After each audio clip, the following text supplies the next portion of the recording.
So, hello everyone, Assalamu alaikum and good evening. This is Muhammad Daniel Kamal. I am the Secretary STGs at the Quran Association, and along with this, I am serving my role as the co-founder for Real Resilience and Adaptation.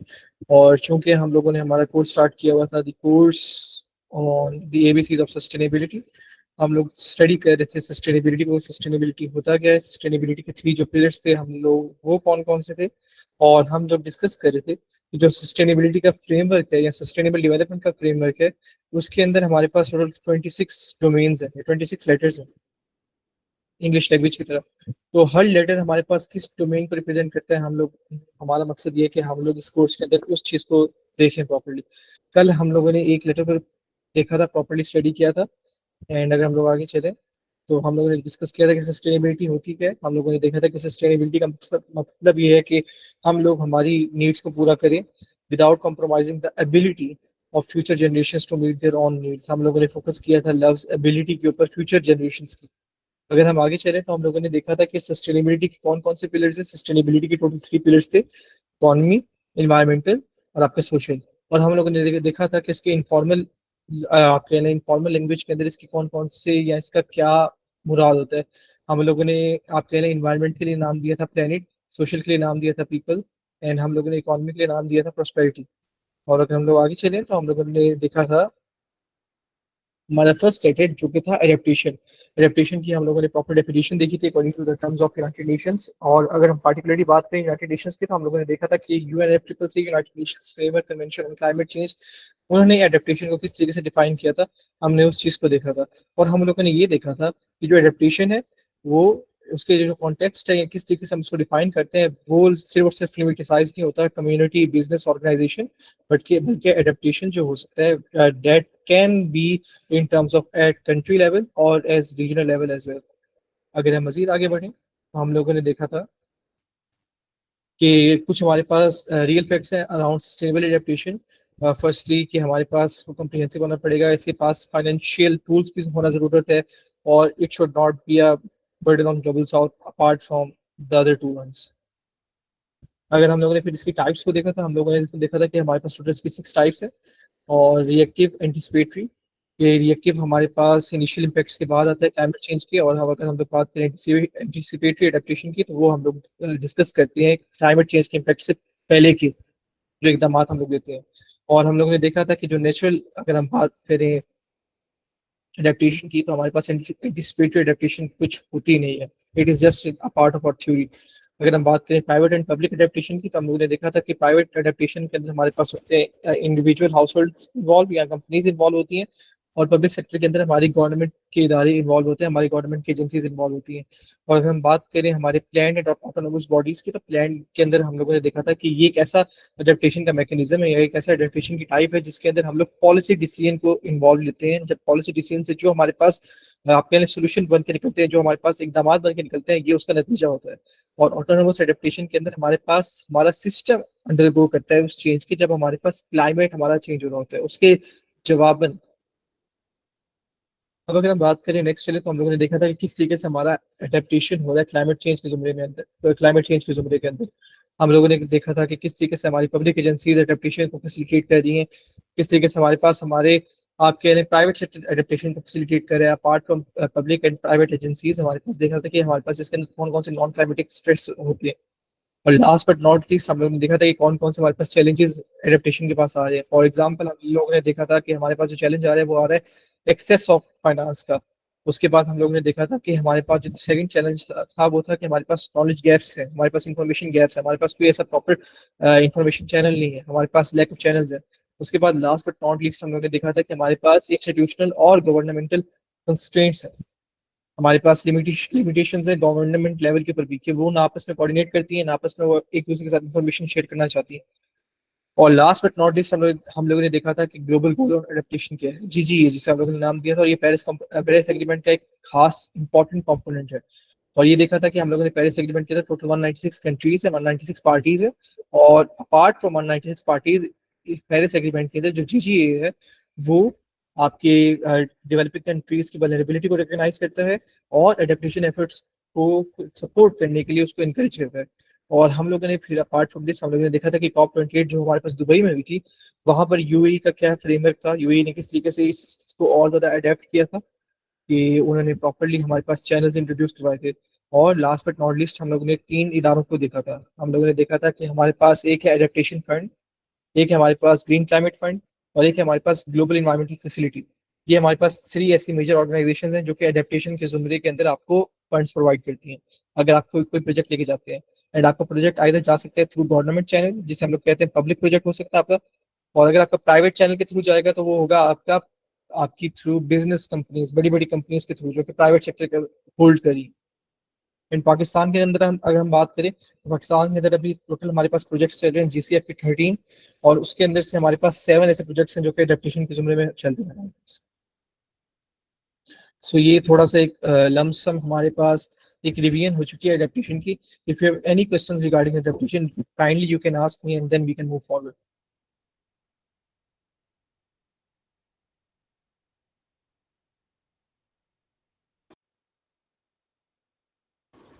Okay, thank you so much miss Ria, और मैं उम्मीद करता हूँ कि किसी का कोई सवाल नहीं होगा एडेप्टेशन के जुमरे के अंदर। एंड अगर हम लोग अब डिस्कस करें तो हमारे पास आता है कि हमारे पास आता है लेटर बी। लेटर बी हम लोगों ने डिस्कस कर लिया था कल ही। हम लोगों ने इसको थोड़ा सा उसकी सबसे डोमेन को डिफाइन किया था कि letter B stands for what. Letter B stands for biodiversity. And अब हम डिस्कस करेंगे बायोडाइवर्सिटी को प्रॉपर्ली। अब अगर हम बात करना चाहें बायोडाइवर्सिटी की तो हम लोग स्टार्ट करना हम लोग बेसिकली स्टार्ट करते हैं उसकी डेफिनेशन से कि व्हाट बेसिकली या what practically biodiversity stands for. अगर हम बात करें तो बायोडाइवर्सिटी हमारे पास पता है कि जितनी भी जमीन के ऊपर हमारी पूरी अर्थ प्लेनेट अर्थ है उसके ऊपर जितने भी हमारे पास लाइफ फॉर्म्स प्रेजेंट हैं, चाहे वो हमारे पास आप कह रहे हैं लिविंग ऑर्गेनिजम्स में हमारे पास माइक्रो ऑर्गेनिजम्स हो, आपके प्लांट्स हो, आपके एनिमल्स हो, आपकी ह्यूमन स्पीशीज हो, आपकी फिशरीज हो, आपके एम्फीबियंस हो, B it anything that is life, वो आपकी बायोडाइवर्सिटी का पार्ट होगा। अच्छा, इसके अंदर हमारे पास डाइवर्सिटी इंक्लूड होती है with in species, between species end of ecosystems. इसका मतलब ये है कि सिर्फ और सिर्फ इसके अंदर मिलियंस ऑफ डिफरेंट प्लांट्स नहीं आएंगे, एनिमल्स नहीं आएंगे, माइक्रोब्स नहीं आएंगे, बट इनके इस चीज़ के अंदर हमारे पास इनके जेनेटिक वेरिएशंस भी आ सकती हैं। हमारे पास स्पीशीज के अंदर मौजूद होने वाले ट्रेड्स भी आ सकते हैं। और जब हम स्पीशीज के अंदर मौजूद होने वाले स्पेसिफिक ट्रेड्स की बात कर रहे होते हैं तो फॉर एग्जांपल मैं आपको इसकी तरीके से समझा सकता हूँ कि हम लोग यहाँ पे कंसिडर कर रहे होते हैं डिफरेंट क्रॉप की वराइटीज को। फॉर एग्जाम्पल हम चावल की वराइटीज को इसके अंदर देख सकते हैं as a type of biodiversity, हम गंदम की वैरायटी को देख सकते हैं as a type of biodiversity, हम कपास की वैरायटी को देख सकते हैं as a type of biodiversity. उन्होंने क्या हुआ है कि जो डेफिनेशन होती है बायोडाइवर्सिटी की वो रेफर करी होती है फॉर एग्जांपल कि हर इकोसिस्टम जो हमारे पास पूरे प्लेनेट अर्थ पे प्रेजेंट है, चाहे वो हमारे पास हमारे लैंड के ऊपर एग्जिस्ट हो, मतलब कि हमारी जमीन के ऊपर एग्जिस्ट करता हो, या चाहे वो हमारे पास हमारे पानी के अंदर एग्जिस्ट करता हो, बिलो द वाटर। अगर हम इसकी इंपॉर्टेंस को समझना चाहते हैं तो हम लोगों को कुछ चीज़ों को देखना पड़ेगा। सबसे पहले कि हमारे पास जो बायोडाइवर्सिटी की इंटरेक्शन है, हमें बायोडाइवर्सिटी की इंपॉर्टेंस को अंडर एस्टिमेट नहीं लेना पड़ेगा। इसकी ये डायरेक्टली सपोर्ट कर रहा होता है हमारे पास हमारे एग्रीकल्चर सेक्टर को, हमारे ज़राअत को, हमारे जंगलात फॉरेस्ट्री के सेक्टर को, हमारे फिशरीज के सेक्टर को, हमारे टूरिज्म के सेक्टर को, और बाकी इकोनॉमिक एक्टिविटीज़ को भी।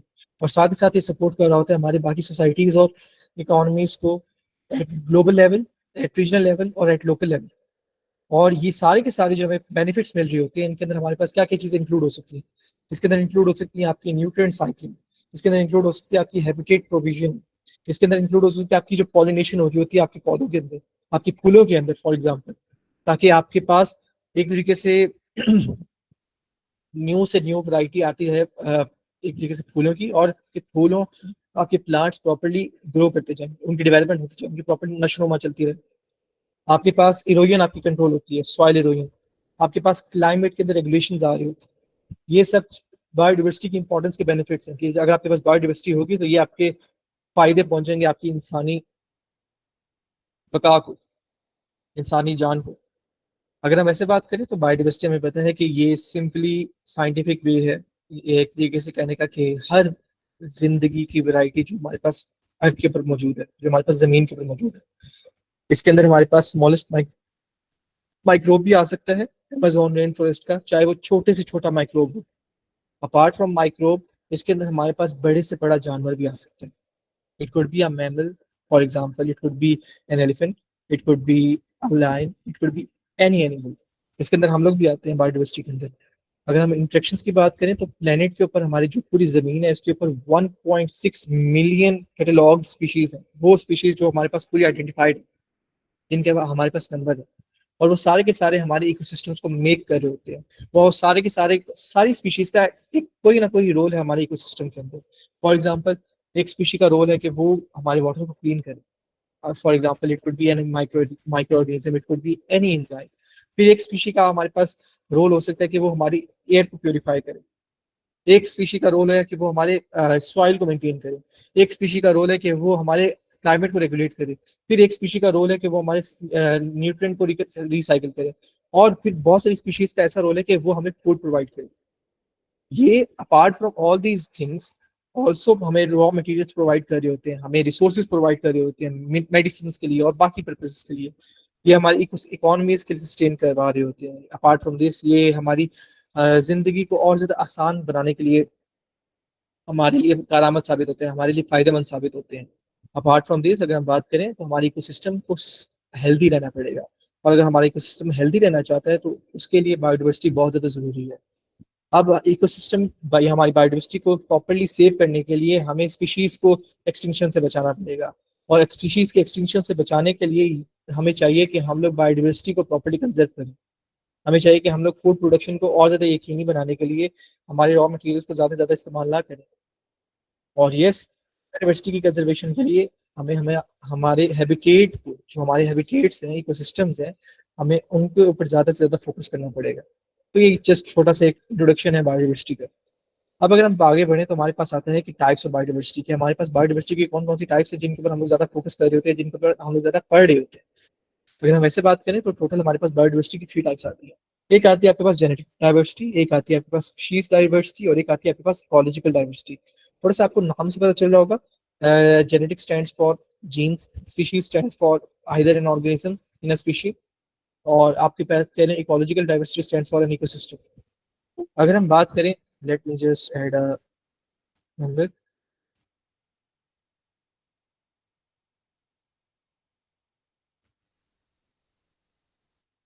Okay, if we talk about so sorry, if we talk about ecosystem, if we talk about species diversity refer करती है कि हमारे पास different type of species present है एक पर्टिकुलर एरिया के अंदर, और हर स्पीशी की वैरायटी को रिप्रेजेंट करना वो स्पीशीज डाइवर्सिटी के अंदर आता है। ये बायोडाइवर्सिटी का मोस्ट बेसिक लेवल है, जिसके अंदर हमारे पास हर स्पीशी आप कह रहे इंक्लूड कर सकती है, चाहे वो हमारे पास प्लांट की स्पीशीज है, चाहे वो हमारे पास डिफरेंट माइक्रो ऑर्गेनिज्म की स्पीशीज है। और ये कहा जाता है कि हर स्पीशी के अंदर जो हमारे पास 2 इंडिविजुअल्स होते हैं, वो उनका जो आप कह लें वो एग्जैक्टली सिमिलर नहीं है।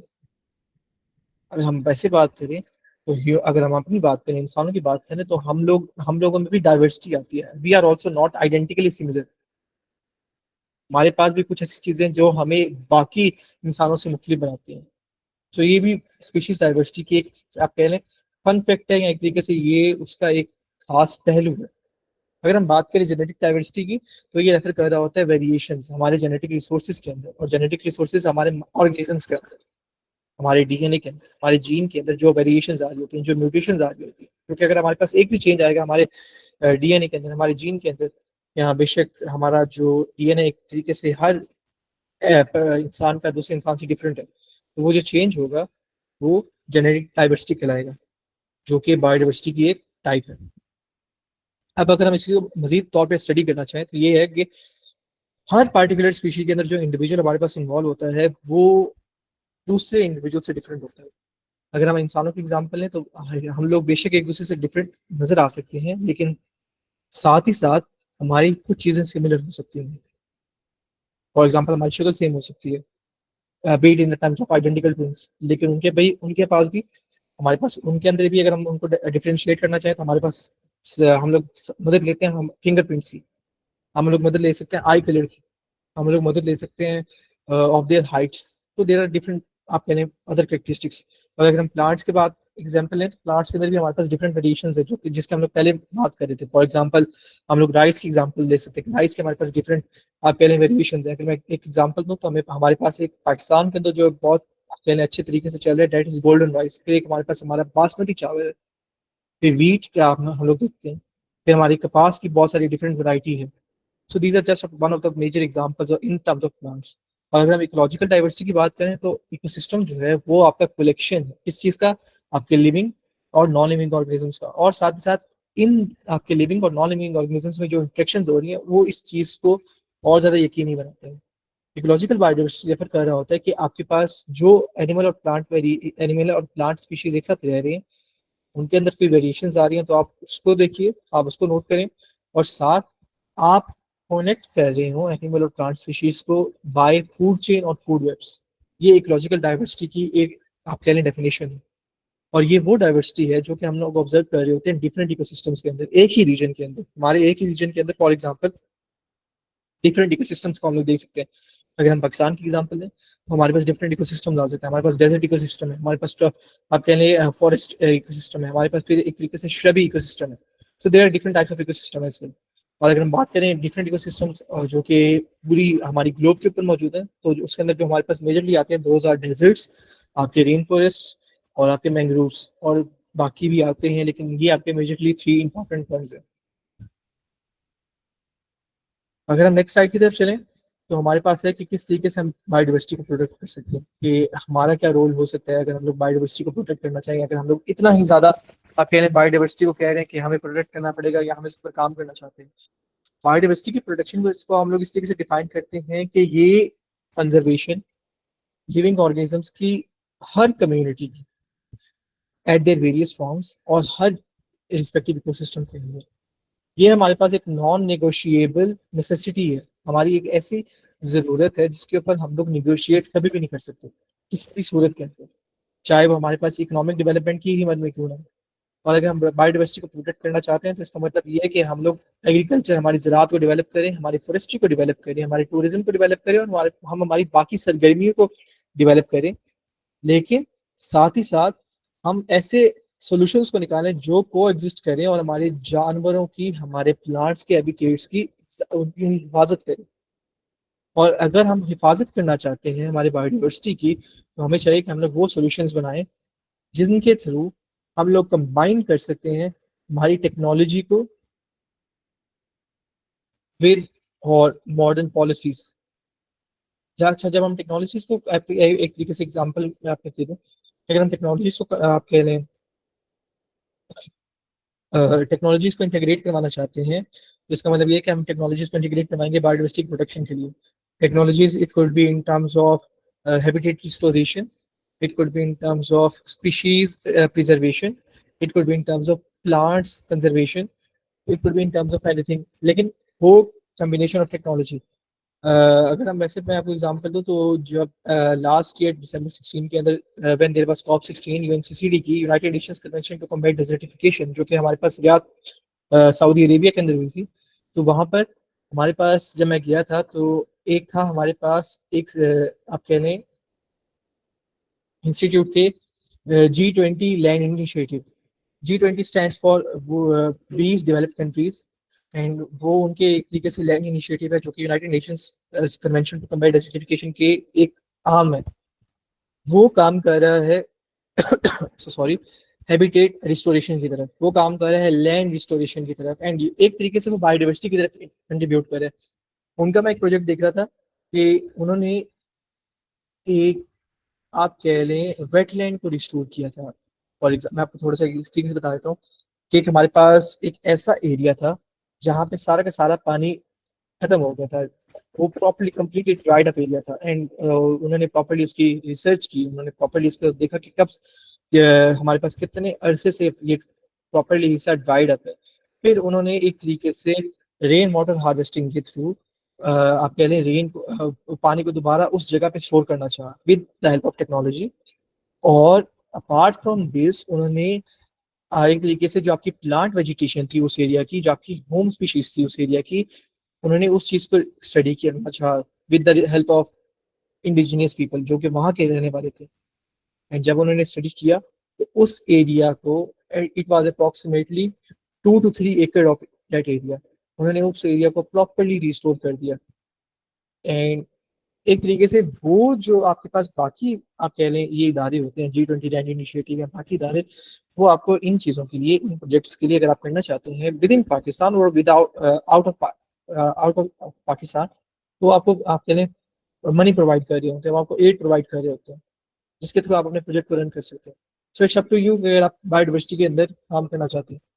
अब अगर हम बात करें हमारे 3 वेज की जिसके थ्रू हम बायोडाइवर्सिटी को आप कह लें अल्टीमेटली प्रोटेक्ट कर सकते हैं, तो वो ये फर्स्टली है कि हम लोग पॉल्यूशन और एमिशन को कट करें। हमें पता है कि हम लोग किस तरीके से हमारी पॉल्यूशन, हमारे एमिशन किस तरीके से हमारी प्लांट बॉडी के लिए, हमारी प्लांट लाइफ, हमारी एनिमल लाइफ, हमारे ह्यूमन लाइफ या बेशक भी एनी माइक्रोब इस तरीके से हमारे लिए खतरनाक है। ओके, उसके बाद है कि limit size the over development of land. हमें देखना पड़ेगा कि हमारा जो लैंड है कि क्या वो और ज़्यादा से ज़्यादा ओवर डेवलप नहीं हो रहा है। पाकिस्तान के अगर हम इसकी एक एग्जांपल लें तो हम लोग ये देखते हैं कि अभी मैं रिसेंट एक देख रहा था कि अब जो हमारा रावी रिवर है उसके बिल्कुल गिरदोनवा के अंदर हमारे पास सोसाइटीज खड़ी होना स्टार्ट हो गई। इसका मतलब ये कि जो रावी का किनारा था, जो कि जहाँ पे लैंड को प्रॉपर्ली कंजर्व होना पड़ना था, जहाँ पे उसकी प्रोटेक्शन करनी चाहिए थी, हमारे पास वो लैंड ओवर डेवलपमेंट हो रहा है। एंड हमारी गवर्नमेंट को चाहिए था कि वहाँ पे वो लैंड को ओवर डेवलपमेंट करने के बजाय, वहाँ पे उनकी सोसाइटीज खड़ी करने के बजाय उसकी प्रॉपर्ली कंजर्वेशन करती। They should have appointed some of the major inspectors जो कि उस लैंड की प्रॉपर्ली कंजर्वेशन करें। बट ऐसा नहीं हो रहा सैडली। एंड हमारे पास हमारे पूरे पाकिस्तान के अंदर सोसाइटीज बनती चली जा रही हैं। अगर हम बात करें lastly but not least, that is rebuild the natural habitat of plants and animals and insects where possible. जहाँ पे आपको नजर आए कि आपका हैबिटेट डिस्ट्रॉय हो चुके हैं, आपके पहले वाला, अगर आपने किसी चीज भी एक डेवलपमेंट एरिया को खड़ा किया है, तो साथ ही साथ आप एक ऐसी जमीन लें जहाँ पे आप उस हैबिटेट को रिस्टोर करें, ताकि वो जो एनिमल्स, वो जो प्लांट, वो जो हमारे पास इंसेक्ट्स और वो जो प्लांट हमारे हम लोगों ने एक तरीके से आप कह रहे हैं आप कह लें डिस्प्लेस हो रहे हैं अपनी जगह से, दूसरी जगह पे शिफ्ट होना चाह रहे हैं, वो उस जगह पे जाएं। इसलिए मैं आपको एक बहुत तरीके से एक एग्जांपल दूंगा कि जापान के अंदर हमारे पास एक टेक्निक है मियावाकी टेक्निक। वो ये करते हैं कि जो उनके पास एक बहुत ही आप कह लें बड़े उम्र रसीदा दरख्त होते हैं और बहुत ही घने दरख्त होते हैं, जिनकी आप कह लें शाखें बहुत घनी हैं और जिनकी ट्रंक्स बहुत ज्यादा आप कह लें चौड़ी हैं। और अगर वो डेवलपमेंट एरिया के अंदर आ रहे हैं तो वो ये करते हैं कि वो उस पूरे ट्री के गिर्द का जो सारा एरिया होता है उसको खुदाई करते हैं। एंड वो आराम से उस ट्री को वहां से एक तरीके से अलहदा करते हैं उस जगह से, और उस ट्री को माइग्रेट करवाते हैं टुवर्ड्स दैट एरिया जहाँ पे हैबिटेट रिस्टोर कर रहे होते हैं वो, ताकि वो ट्री कटे ना। एंड इंडिया के अंदर बिल्कुल इसी चीज को देखते हुए मैं कल पढ़ा था इंस्टाग्राम के ऊपर कि एक हरियाणा के बंदे थे, उन्होंने इस चीज को स्टार्ट किया हुआ है। एंड अभी तक वो 1,26,000 दरख्त इंडिया के अंदर सेव कर चुके हैं with the help of this technique जो उन्होंने जापान के थ्रू सीखी थी। एंड मैं उनकी स्टोरी पढ़ा था तो वो कहते हैं उनकी स्टोरी में ये लिखा हुआ था कि he left his job for this thing. And इसकी वजह से उनको बहुत सारे डिफरेंट इंडियन अवार्ड से भी नवाजा गया, चूंकि वहाँ पे बहुत ज्यादा आप कह लें कीमती है या इम्पोर्टेंस है उनकी कंट्री के लिए। अगर हम आगे बढ़े तो हमारे पास है कि व्हाट इज अर्बन बायोडाइवर्सिटी, के there is a need of urban biodiversity. हम लोग डेवलपमेंट तो करते चले जा रहे हैं, लेकिन हमें इस चीज़ को भी देखना पड़ेगा। अर्बन बायोडाइवर्सिटी को अगर हम डिफाइन करना चाहें तो ये वो हमारे पास बायोडाइवर्सिटी की टाइप है जिसके अंदर हम लोग लिविंग ऑर्गेनिजम्स जो कि हमारे पास अर्बन इन्वायरमेंट अंदर पाए जा रहे हैं, हम उनको देख रहे होते हैं, हम उनकी वैरायटी को देख रहे होते हैं, हम उनकी वेरिएबिलिटी को देख रहे होते हैं, कितना ज़्यादा वो वेरिएबल है विद द चेंजिंग क्लाइमेट, और हम उनके इकोसिस्टम्स को स्टडी कर रहे होते हैं, उसके रिलेटिव इकोसिस्टम्स को। उसके साथ साथ हम लोग देख रहे होते हैं कि जो अर्बन हमारे पास एरियाज हैं वो कितना ज़्यादा इंपॉर्टेंट है एज कंपेयर टू या as like as rural areas को, आपके फॉरेस्टेड एरियाज, आपके बाकी इकोसिस्टम के areas, in order to protect them, ताकि वो प्रोटेक्ट कर सके आपके प्लांट स्पीशीज को, आपके एनिमल स्पीशीज को, आपके इंसेक्ट स्पीशीज को। उसके बाद ये देखा जाता है कि जो आपकी बायोडाइवर्सिटी और अर्बनाइजेशन की स्ट्रेटेजीज हैं वो ज़्यादा से ज़्यादा न्यू सोल्यूशंस को देखें। न्यू सोल्यूशंस को देखने के लिए फिर आप इफ्तिकाब करते हैं नेचर बेस्ड सोल्यूशंस का, जो प्रमोट करते हैं आपकी बायोडाइवर्सिटी को। और जब बायोडाइवर्सिटी को प्रमोट कर रहे होते हैं तो फिर आप हेल्प कर रहे होते हैं अपने सिटीज को रिजिलियंट बनाने की। अब आप अपने सिटीज को रेजिलिएंट किस तरीके से बनाते हैं? बाय आप मिटिगेटिंग माइक्रो क्लाइमेटिक कंडीशंस को, आप अपने एयर क्वालिटी को और ज्यादा बेहतर बनाते हैं, आप और ज्यादा नेचर बेस्ड सॉल्यूशंस को इनकॉर्पोरेट करते हैं, आप और ज्यादा आपके लिए आप अपनी होम स्पीशीज को ज्यादा से ज्यादा प्रिजर्व करने की कोशिश करते हैं, आप और ज्यादा आपके लिए ग्रीन बेल्ट्स को इत्तेकाब करते हैं कि आप ग्रीन बेल्ट्स बनाए सिटी के अंदर, जिसकी वजह से अल्टीमेटली आपका क्वालिटी ऑफ लाइफ इंप्रूव होगा उस सिटी के अंदर। और जब आप अपनी अर्बन बायोडाइवर्सिटी को प्रोटेक्ट कर रहे होंगे तो उसकी अहमियत ये है कि अर्बन एरियाज आपके फास्टेस्ट ग्रोइंग इकोसिस्टम है। आपका एक अर्बन एरिया महफूज होगा तो इसके साथ साथ आपका बाकी का अर्बन एरिया भी महफूज होता चला जाएगा, और आपकी एक एफर्ट से आपके बाकी के पूरे आपके नेबरिंग सिटीज एक तरीके से या आप कह लें अर्बन बायोडाइवर्सिटी को देखते जाएंगे, वो ग्रीन होते चले जाएंगे। वो नेबरिंग सिटीज को देखते हुए आपका डिस्ट्रिक्ट एक तरीके से ग्रीन होता चला जाएगा, आपके डिस्ट्रिक्ट को देखते हुए बाकी डिस्ट्रिक्ट्स होते जाएंगे, और इस तरीके से आपका पूरा प्रोग्रेस ग्रीन हो सकता है, एंड अल्टीमेटली आपका पूरा आप कह लें कंट्री ग्रीन हो सकता है। और अगर ऐसे करंट ट्रेंड्स कंटिन्यू होते चले गए तो ये एस्टिमेट किया जाता है कि 2050 तक आपका जो ग्लोबल अर्बन पॉपुलेशन है, जो कि शहरी इलाकों के अंदर आपकी पॉपुलेशन रह रही है, वो 70% हो जाएगा। अगर मैं वैसे कहूँ तो डेट इज 6.3 बिलियन। अभी जो हमारी पॉपुलेशन है डेट इज 8 बिलियन, और 8 बिलियन से भी अभी हमारा जो 6 अप्रोक्सीमेटली 4.2 बिलियन पीपल जो है हमारे, वो 4.2 और 4.7 बिलियन वो हमारे रूरल एरिया से अंदर है। और ये हमारा डबल है आप कह लें 3.5 बिलियन सिटी डिवेलपर्स के, जो हमारे पास लोग रह रहे थे 2010 के अंदर अर्बन एरियाज के अंदर। और ये सारी की सारी जो रिपोर्ट का डाटा हमारे पास आया है, that is according to the United Nations, अक़वाम मुत्तहिदा ये कह रहे हैं।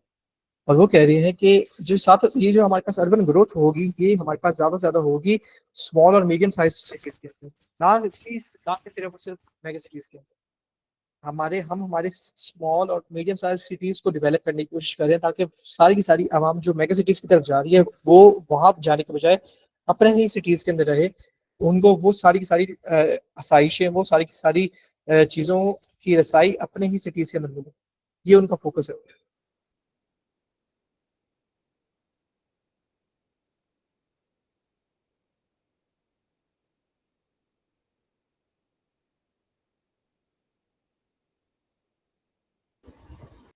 So sorry guys, I just drinking water. Okay, अगर हम बात करें नेक्स्ट चीज की, तो हमारे पास आता है next slide, if I am not wrong, sustainable use of biodiversity की, कि किस तरीके से हम लोग अपना हमारी बायोडाइवर्सिटी को सस्टेनेबली यूज कर सकते हैं। अगर हम बात करें हमारे सस्टेनेबल यूज ऑफ बायोडाइवर्सिटी की, तो हमारे पास आती हैं इसमें नंबर वन बॉडी यूएन की, यूएनसीबी, लेकिन हम उसको थोड़ा सा बाद में डिस्कस करेंगे।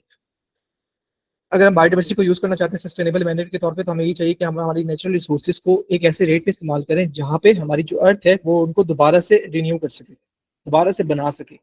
और ये हमारा वो एक तरीके से रास्ता हो सकता है जो हमें यकीनी बना सकता है, जो हमें यकीनी तौर पे ये बता सकता है कि हम हमारी नीड्स को तो प्रॉपरली ले रहे हैं, हासिल कर रहे हैं प्रेजेंट जनरेशन की, लेकिन हम हमारे फ्यूचर जनरेशन की भी नीड्स को नुकसान नहीं पहुंचा रहे। हमारी फ्यूचर जनरेशन भी वो इन नीड्स से इस्तेफादा हासिल कर सकती है, इन नीड्स से फायदा उठा सकती है। और जिस तरीके से हमारी ह्यूमन पॉपुलेशन इंक्रीज कर रही है, हमारा प्रेशर इकोसिस्टम के ऊपर इंक्रीज करता चला जा रहा है, और इसकी वजह से हमारा जो एक तरीके से ज्यादा आप कह लें ध्यान है, वो हमारे रिसोर्सेज की तरफ जा रहा है कि हम अपने लिए हमारे रिसोर्सेज को ज्यादा से ज्यादा हासिल करें, और जिसकी वजह से अल्टीमेटली हमारा जो इकोलॉजिकल फुटप्रिंट है हमारी प्लेनेट के ऊपर, वो अनसस्टेनेबल ही है। अब वो नेगेटिव की तरफ चलता जा रहा है कि हम बजाते खुद एक रॉ मटेरियल के लिए या एक चीज के लिए एमिशंस तो ज्यादा से ज्यादा कर रहे हैं, लेकिन हमारे रॉ मटेरियल्स को भी ज्यादा से ज्यादा जमीन से एक्सट्रैक्ट करते हैं, just for one material, just for one thing, B it a mobile phone, B it a charger, B it a laptop, B it anything. उसके बाद अगर हम बात करें तो इट कुड बी कि आपके पास अगर आपने सस्टेनेबली बनाना है तो हमें चाहिए कि हम हमारे कंजम्पशन पैटर्न्स को चेंज करें, हम हमारे बिहेवियर को चेंज करें, जिस जो हम लोगों ने कल बात करे थे, if I am not wrong miss Kinza को जो क्वेश्चन था, उसके बाद ये था कि पास्ट के अंदर हमारे पास ह्यूमंस अडेप्ट कर रहे थे चेंजिंग कंडीशंस के साथ साथ। जब हमारे पास कंडीशन चेंज हो रही थी पास्ट के अंदर, और वो किस तरीके से चेंज हो रही थी, अपनी प्रोडक्टिविटी को इंक्रीज करते हुए। लेकिन अब हम उस लिमिट पे पहुंच चुके हैं हालिया दौर के अंदर कि हम हमारी जो अर्थ की कैपेसिटी है वो लिमिटेड साइज हो चुकी है, हमारी अर्थ की कैपेसिटी बस कर चुकी है, हम लोग एक तरीके से ज्यादा नहीं कर सकते। एंड इफ वी अगर हम आगे, late me just add person, and अगर हम अब आगे चलें मजीद, तो हमारे पास एक और चीज़ है कि आज हमारे पास सिर्फ और सिर्फ एक ऑप्शन है कि हम लोग प्रोडक्टिविटी को मैनेज करें, हम हमारे रिसोर्सेज को सस्टेनेबल मैनर के तौर पे आगे लेके चलें, हम हमारे वेस्ट को रिड्यूस करें जहाँ पे हमारे साथ हो सकता है, हम एडेप्टिव मैनेजमेंट के प्रिंसिपल्स का इस्तेमाल करें जो हम लोगों ने कल एडेप्टेशन को देख रहे थे। उसके बाद हम लोग एक तरीके से ट्रेडिशनल नॉलेज को भी इनकॉर्पोरेट करें, साथ साथ हम लोग इकोसिस्टम को भी मेंटेन करते चले जाएं। फिर ये कि जो हमारे पास यूएनसीबीडी है, United Nations Convention on Biological diversity, वो बताता है कि सस्टेनेबल यूज प्रिंसिपल्स को हम लोग अप्लाई करें हर सेक्टर के अंदर जो एक तरीके से हमारे पास बायोडाइवर्सिटी को अफेक्ट करे। अच्छा, कौन कौन से सेक्टर्स? आपका एग्रीकल्चर का सेक्टर, आपका फॉरेस्ट्री का सेक्टर, आपका फिशरीज का सेक्टर, आपका टूरिज्म का सेक्टर, और लास्ट बट नॉट लीस्ट आपका वाटर मैनेजमेंट का सेक्टर। और यूएन का जो सीबीडी है, United Nations convention biological diversity, वो कहता है कि इन तमाम चीजों को, ये जो हम लोग ने प्रिंसिपल्स लेकर आते हैं, जो कि कंट्रीज पॉलिसीज लेकर आते हैं, जब हम इनको अडॉप्ट करेंगे, जब हम उनको इम्प्लीमेंट करेंगे, तो जो गवर्नमेंट है वो कमिट करेंगी अपने ताई कि हम इन पॉलिसीज को, हम इन प्रिंसिपल्स को इंटीग्रेट करेंगे हमारी कंजर्वेशन एंड सस्टेनेबल यूज के अंदर, और वो भी नेशनल लेवल के ऊपर, एक कौमी सतह के ऊपर, जिसकी वजह से हमारे पास जो बायोडाइवर्सिटी लॉस होगा वो मिनिमाइज होगा, हमारी जो लोकल पॉपुलेशन होगी वो हमें डिग्रेडेड लैंड को रिस्टोर करने के लिए ज्यादा मदद देगी, और हम लोग सारे मिल बैठकर हमारे इन्वायरमेंट को एक तरीके से सेव करेंगे, और इकोनॉमिकली भी हम लोग डेवलप होते चले जाएं। और यूएनसीबीडी हमारे पास एक वो इदारा है जो कि कॉप करवाता है apart from UNFCCC. There are three major, आप कह लें, यूनाइटेड नेशन की कन्वेंशंस, जो कि आप कह लें इन्वायरमेंट के जुमले के अंदर हमारे पास कॉप्स करवा रहे होते हैं। UNCBD, United Nations Convention on Biological Diversity; UNFCCC, United Nations Framework Convention on Climate Change; UNCCD, United Nations Convention to Combat Desertification. अब अगर हम नेक्स्ट स्लाइड की तरफ चलें, तो हमारे पास है some real fast time effects, जिसके अंदर हम लोग दो मेजर इफेक्ट्स को देखते हैं। एक कि हमारी जो सस्टेनेबल एक्टिविटीज हैं वो हर सेक्टर के अंदर अप्लाई हो सकती है। कौन कौन से सेक्टर के अंदर? हमारे ऑर्गेनिक फार्मिंग के अंदर, हमारे इन्वायरमेंटल इंपैक्ट असेसमेंट्स के अंदर, शॉर्ट फॉर्म ईआईए, हमारी जो ईआईए रिपोर्ट्स हो रही होती हैं। और ईआईए हमारे पास वो सेक्टर है कि जब हमें एक डेवलपमेंट, एक तरीके से हमें एक बिल्डिंग खड़ी करनी है, हमें एक डेवलपमेंट प्रोजेक्ट खड़ा करना है, तो हमें उस एरिया की इन्वायरमेंटल मॉनिटरिंग करनी पड़ेगी, हमें उस एरिया का इन्वायरमेंटल ऑब्जर्वेशन करनी पड़ेगी, डेवलपमेंट प्रोजेक्ट से पहले, डेवलपमेंट प्रोजेक्ट के दौरान, और डेवलपमेंट प्रोजेक्ट के बाद भी। That is what basically is EI in short form. फिर हम सर्टिफिकेशन और इको लेबलिंग पे भी जा सकते हैं। फिर हमें फिशरीज के अंदर भी कोटास चाहिए होता है, सस्टेनेबल एक्टिविटीज के अंदर। फिर हम लोग लार्ज नेट्स का ना यूज करें, जिसके अंदर हमारे पास बहुत सारी मछलियां आ जाती हैं, और जब हमारा जो ब्रीडिंग सीजन होता है जो मछलियों का, हम उसमें भी ओवर फिशिंग करते हैं, हंटिंग करते हैं, बेसिकली वाइल्ड हंटिंग करते हैं फिशेस की। उसके बाद मैनेजमेंट ऑफ प्रोटेक्टेड एरिया, फिर बुश फायर की रिडक्शन, वाइल्ड फायर्स, और सस्टेनेबल टूरिज्म। सस्टेनेबल टूरिज्म हमारा बहुत इंपॉर्टेंट है। और अगर हम बात करें मैंग्रोव्स के बाद में, तो मैंग्रोव्स की जो प्रोटेक्ट्स है, मैंग्रोव जो है वो प्रोटेक्ट करते हैं आपकी कोस्ट लाइन को, किसके थ्रू? किसके मुकाबले में? इरोजन के मुकाबले में। आपको प्रोटेक्ट करते हैं, आपकी कोरल रीफ को प्रोटेक्ट करते हैं सिल्टेशन के मुकाबले में। सिल्टेशन से मुराद है कि उसकी जो आपके जो सॉल्ट्स की मिकदार है वो इंक्रीज हो जाती है आपके पानी के अंदर, जिसकी वजह से आपको एसिडिफिकेशन की प्रॉब्लम होती है। और आपके मैंग्रोव एक्ट करते हैं नर्सरीज के तौर पे for a variety of fish, shellfish shellfish sorry. और फिर ये हमारे पास जो मैंग्रोव है, ये डिक्लाइन अगर हमारे पास हो रहे हैं, तो इसके कुछ मेजर कॉजेज, जो कि है कि हम लोग कन्वर्ट कर रहे हैं हमारे मैंग्रोव वाले प्रॉपर्ली हैबिटेट को एक्वाकल्चर के अंदर, एग्रीकल्चर के अंदर, अर्बन रेजिडेंशियल एरिया के अंदर, फिर हमारे पास कमर्शियल एरियाज के अंदर, और टूरिज्म डेवलपमेंट। हमें चाहिए कि जो हमारे मैंग्रोव्स के हैबिटेट है हम उनको डिस्ट्रॉय ना करें, बल्कि ज्यादा से ज्यादा मैंग्रोव हमारे हैबिटेट को और ज्यादा फैलाते चले जाए।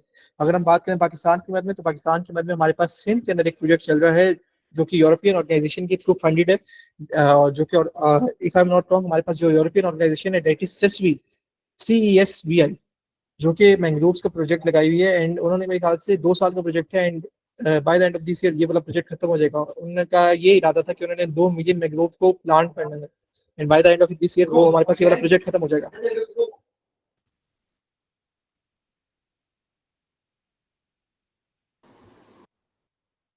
ओके एवरीवन, अगर आपका कोई क्वेश्चन है रिगार्डिंग फर्स्ट लेक्चर, तो please you can ask me. I guess कि हमारे पास हमारा जो फर्स्ट लेक्चर था वो एंड हो चुका था। If you have any question regarding biodiversity, you can ask me, and then we can move forward to our today's lecture, जिसमें हम लोग आज डिस्कस करेंगे letter C and letter D. If you have no, just either you can react or just you can either type in the chat box. Thank you so much, Ms. Ria.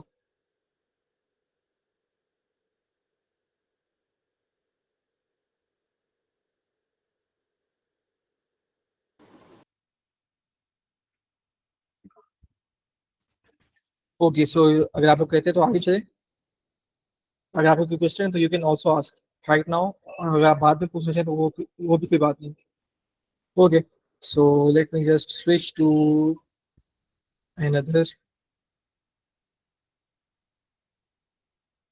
Before moving towards our letter two lecture two, आप मुझे ये बताएं कि according to you what does letter C stands for? Just a guess.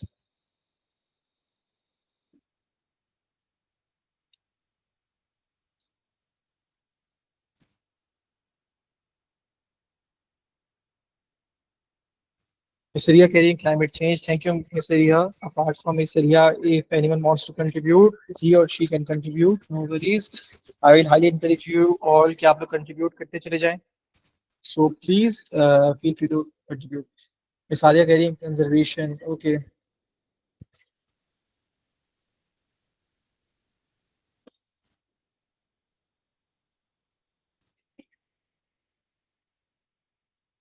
No one apart from Miss Ria and Miss Sadia. Okay, अगर हम बात करना चाहें तो हमारा जो लेटर सी होगा वो हम लोगों ने कल थोड़ा सा डिस्कस किया था, थोड़ा सा किसी ने इसके ऊपर बात छेड़ी थी। I am sorry, I am forgetting the name of that person. तो जो हमारा लेटर सी है that stands for circular economy.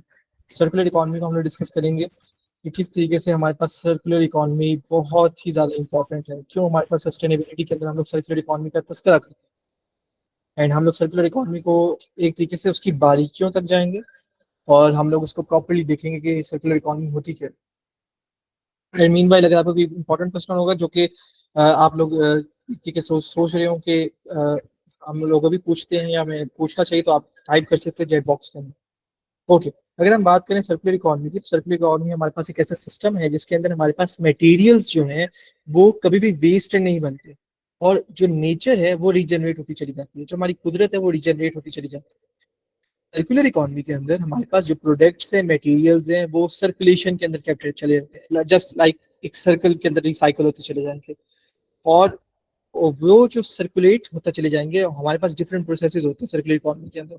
For example, हमारे पास हमारा जो प्रोसेसेस होंगे वो होंगे हमारे मेंटेनेंस के, हमारे रीयूज के, हमारे रिफर्बिशमेंट के, हमारे रीमैन्युफैक्चर के, हमारे रिसाइकलिंग के, हमारे कंपोस्टिंग के।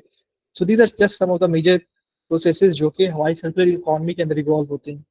फिर हमारी जो सर्कुलर इकोनॉमी है ये टैकल करती है क्लाइमेट चेंज को, और क्लाइमेट चेंज के साथ साथ बाकी ग्लोबल चैलेंजेस को, फॉर एग्जांपल बायोडाइवर्सिटी लॉस को, आपके वेस्ट एंड पॉल्यूशन को, और इकोनॉमिक एक्टिविटी को डीकपल होने से। अच्छा, आपकी जो इकोनॉमिक एक्टिविटी डीकपल होती है वो होती है आपके कंजम्पशन ऑफ फिनाइट रिसोर्सेज से, जो आप नॉन रिन्यूएबल रिसोर्सेज को कंज्यूम करते हो। तो सर्कुलर इकोनॉमी उसके खिलाफ भी टैकल करती है, उसको अभी आप तरीके से एक तरीके से सोल्यूशन प्रोवाइड करती है। एंड अगर हम आगे मूव करें तो हमारे पास ये है कि एक सर्कुलर इकोनॉमी के अंदर हमारे पास थ्री प्रिंसिपल्स हैं, और जो कि डिजाइन से ड्रिवन है, जो कि डिजाइन की वजह से हमारे पास बने हैं। तो और ये हमारे पास प्रिंसिपल्स हैं, those are eliminate waste and pollution. उसके बाद आता है हमारे पास circulate products and materials at their highest value, और उसके बाद है रीजनरेट नेचर। कि फर्स्टली आप तो वेस्ट और पोल्यूशन को एलिमिनेट करें, उसके बाद ये कि आप अपने प्रोडक्ट्स और मटेरियल्स को रिसाइकल करें, सर्कुलेट करते चले जाएं eight their highest value. Highest value से मुराद है एट देयर बेस्ट कंडीशन, जिसमें भी आप एक तरीके से उसको सर्कुलेट कर सकते हो। फॉर एग्जाम्पल, एक हमारे पास चेयर है, हमने उस चेयर को यूज कर लिया फॉर एग्जाम्पल 2 सालों तक, एंड अब वो टूट गई है चेयर। हम उसको वेस्ट करने के बजाय हम उसको एक तरीके से सर्कुलेट कर सकते हैं, हम उसको किसी और एक तरीके से रिसाइकल कर सकते हैं। रिसाइकल के ये होगा कि हम उसी चेयर का जो प्लास्टिक है उसको हम मेल्ट करके किसी और प्लास्टिक पैलेट की शक्ल देंगे, अब वो प्लास्टिक पैलेट किसी और चीज के लिए बन सकते हैं। सो this is just a prime example of how we can circulate products and materials at their highest value. Still हम लोग उसको वेस्ट करने की, हम लोग उसको फेंकने जा रहे थे, हम लोग उसको वेस्ट के तौर पर कंसिडर करने लगे थे। And last but not least, उनका जो हमारे पास प्रिंसिपल है दैट इज रीजनरेट नेचर, कि हम लोग नेचर को रीजनरेट करें। हमारे पास जो नॉन रिन्यूएबल रिसोर्सेज हैं, अपार्ट फ्रॉम देम हम लोग थोड़े से ज्यादा एक तरीके से रिसोर्सेज को हमारे फ्यूचर जनरेशन तक छोड़ते चले जाए, ये चीज है। अब हमने कहा हुआ है कि अगर हम बात करें तो जो हमारी ट्रांजिशन है रिन्यूएबल एनर्जी की तरफ और मटेरियल्स की तरफ, सर्कुलर इकोनॉमी उसके लिए एक रेजिलिएंट सिस्टम है, जो कि हमारे अच्छा किसके लिए, हमारे बिजनेसेस के लिए, हमारे लोगों के लिए और हमारे इन्वायरमेंट के लिए। ये इसलिए सर्कुलर इकोनॉमी अच्छा है। और अगर हम अभी बात करें हमारी करंट इकोनॉमी के अंदर, हमारी करंट माशरत के अंदर, तो ये एक चीज़ है कि हमारे पास हम लोग हर हमारी पूरी ज़मीन से मटेरियल्स लेते हैं, हम प्रोडक्ट्स बनाते हैं उन मटेरियल से, और अल्टीमेटली हम उन प्रोडक्ट्स को फेंक देते हैं वेस्ट के तौर पे। ये प्रोसेस हमारा लीनियर है। लीनियर से मुराद है कि एक तरीके से एक लाइन के तौर पे चलता रहता है। हमने ज़मीन से प्रोडक्ट्स लिए, मटेरियल्स लिए, रॉ मटेरियल्स लिए, रॉ मटेरियल्स को मैन्युफैक्चरिंग में लगाया, मैन्युफैक्चरिंग से हमारे पास प्रोडक्ट्स आए, हमने उन प्रोडक्ट्स को यूज़ किया, प्रोडक्ट खराब हो गया या प्रोडक्ट को एक तरीके से हमारा दिल भर गया, तो हमने उस प्रोडक्ट को फेंक दिया कि हमारे किसी काम का नहीं है, तो डी हमने उसको एज अ वेस्ट कंसीडर किया। ये एक लीनियर प्रोसेस है। अब सर्कुलर इकोनॉमी ये कहता है कि हम इसके बिल्कुल ऑपोजिट है, हम इसके बिल्कुल उल्टा है कि हम लोगों ने इसको वेस्ट नहीं होने देना, हम इसको दोबारा से towards the very first step ले जाएंगे, इसको हम दोबारा से रॉ मटेरियल बना सकते हैं। We have the capability, we have the knowledge, we have the innovation, we just need solution, we just need knowledge. ये सर्कुलर इकोनॉमी कहते हैं। अब अगर हम मूव ऑन करें नेक्स्ट स्लाइड की तरफ, ओके,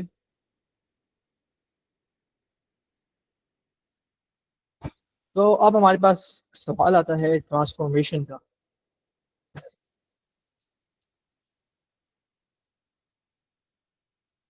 ओके, अगर हम बात करें ट्रांसफॉर्मेशन, ट्रांसफॉर्मेशन हमारे पास किस डोमेन के अंदर आ सकती है, ट्रांसफॉर्मेशन हमारे पास किस मद के अंदर आ सकती है, वो हम सर्कुलर इकोनॉमी की डोमेन में बात करेंगे। हमें ट्रांसफॉर्म होना पड़ेगा। ट्रांसफॉर्म किस लिए?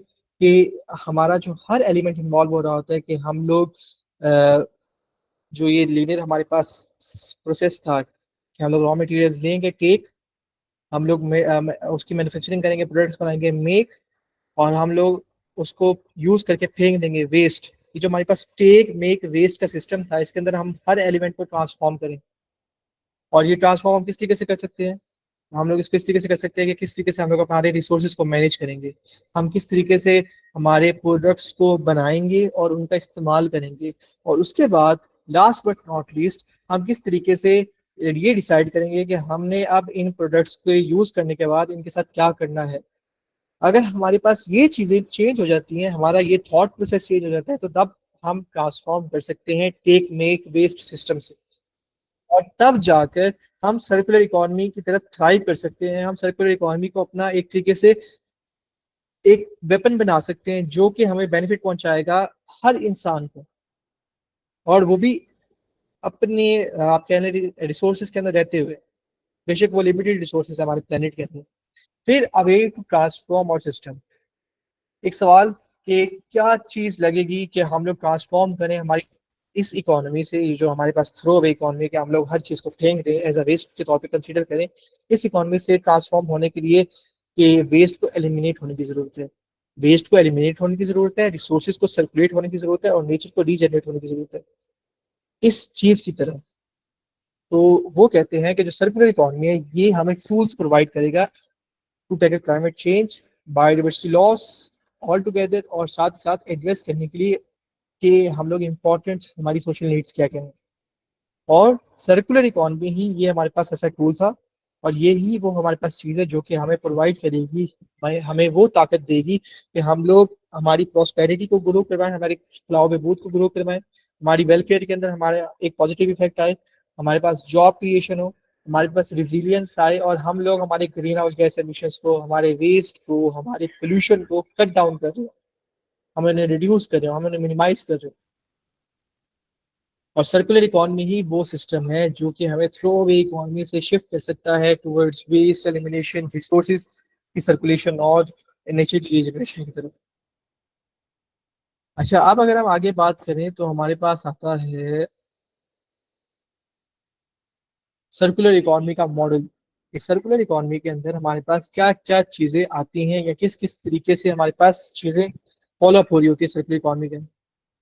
लेकिन उससे पहले अगर हम डिस्कस करना चाहें आपको, तो सर्कुलर इकोनॉमी हम लोगों ने थोड़ा सा डिस्कस कर लिया।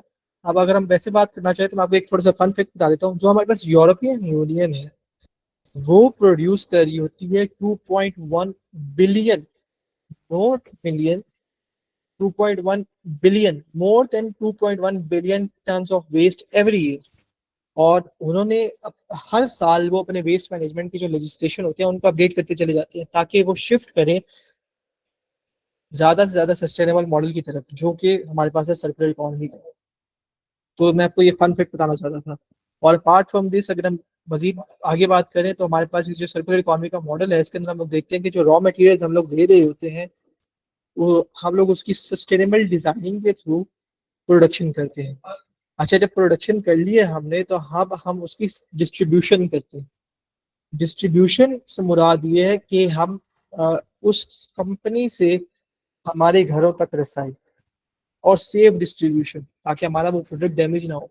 अगर डैमेज हो गया तो फिर दोबारा से हमें उसको वेस्ट मैनेजमेंट की तरफ लेके जाना पड़ेगा। अच्छा, जब हमारे पास घरों तक आ गया तो इसका मतलब अब हमने उसको कंज्यूम करना है।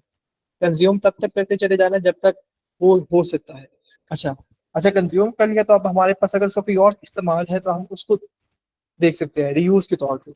अच्छा, अगर तो वो चीज टूट गई है एंड अगर वो रिपेयरेबल है तो हम उसको रिपेयर करते हैं। ये चीज हमारा वो स्टेप है। अच्छा, अब अगर वो चीज चल ही नहीं सकती, अब वो अगर इरिपेयरेबल है, अब अगर वो टूट चुकी है, तो अब हम उसको सेग्रीगेट करके साइड पे फेंक देंगे as in terms of waste. हमारे पास जो कलेक्शन साइट्स के हमारे पास आते हैं, डंपिंग कलेक्टर्स आते हैं, जो हमारे पास कूड़ा लेने वाले लोग आते हैं, वे आप कह लें सॉलिड वेस्ट मैनेजमेंट की कंपनीज के लोग आते हैं। वो आपके वेस्ट को सेग्रीगेट करते हैं सर्कुलर इकोनॉमी के अंदर। वो सेग्रीगेट इस तरीके से करती हैं कि अगर तो उस मटेरियल में से या उस प्रोडक्ट में से कोई चीज ऐसी है जो कि दोबारा से यूज हो सकती है, वो उस चीज को अलग कर दें, वो उस चीज को हटा लेंगे। अगर तो वो पूरा का पूरा प्रोजेक्ट दोबारा से यूज हो सकता है, वो उस प्रोडक्ट को किसी और जगह पे इस्तेमाल हो सकता है, वो दोबारा पूरे प्रोजेक्ट को हटा लेंगे। लेकिन अगर उससे कोई चीजें इस्तेमाल हो सकती है, वो उसको सेग्रीगेट कर लेंगे। और जो चीजें इस्तेमाल नहीं हो सकती वो उसे as a stock as type of residual waste के तौर पे कंसीडर करेंगे। रेजिडुअल वेस्ट वो होगा जिसे वो फेंकेंगे towards dumping site, towards incinerator की तरफ लेके जाएंगे। और वेस्ट मैनेजमेंट की तरफ वो जाएगा आपका वेस्ट जिसे उन्होंने कहा था कि ये अभी भी इस्तेमाल हो सकता है।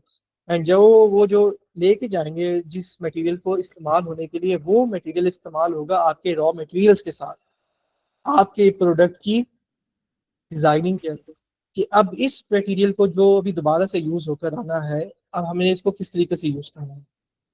तो this is just one example of circular economy model. और सर्कुलर इकोनॉमी मॉडल ये कहता है कि हमारे पास लेस रॉ मटेरियल होना चाहिए, हमारे पास लेस वेस्ट होना चाहिए, और हमारे पास फ्यूअर एमिशंस होनी चाहिए। ये चीज कहता है आपका सर्कुलर इकोनॉमी का मॉडल।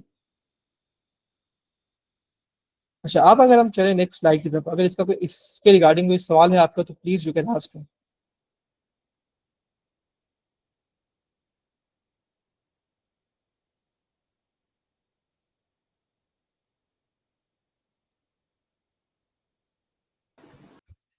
सर्कुलर इकोनॉमी का मॉडल आप लोगों को समझ आ चुका है? अगर आ चुका है तो we can move forward and then we can have some, हम लोग देख सकते हैं कि नेक्स्ट स्लाइड पे कौन सा क्या चीज है। Okay, thank you so much mister Ria. अगर कोई भी क्वेश्चन होगा then we can discuss it then, I will entertain your questions.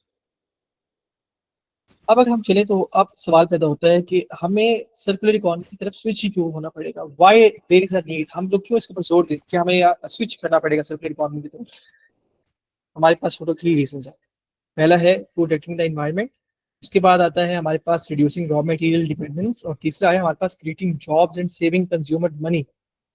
Protecting the environment में ये है कि रीयूज और जो रिसाइकलिंग के प्रोडक्ट्स होते हैं वो हमारी डिपेंडेंस जो नेचुरल रिसोर्सेज के ऊपर होती है उसको स्लो डाउन कर देती है, जिसकी वजह से हमारा जो लैंडस्केप और हैबिटेट डिस्ट्रक्शन होता है, जो हमारे पास लैंडस्केप डिस्ट्रक्शन होती है, जो हमारे पास हैबिटेट डिस्ट्रक्शन होती है, वो रिड्यूस हो जाती है। क्यों? क्योंकि हम लोग हमारा नेचुरल रिसोर्स की डिपेंडेंस हमारी कम हो चुकी है, और जिसकी वजह से ये चीज मदद देती है बायोडाइवर्सिटी के लॉस को लिमिटिसाइज होने में, उसको कम करने में।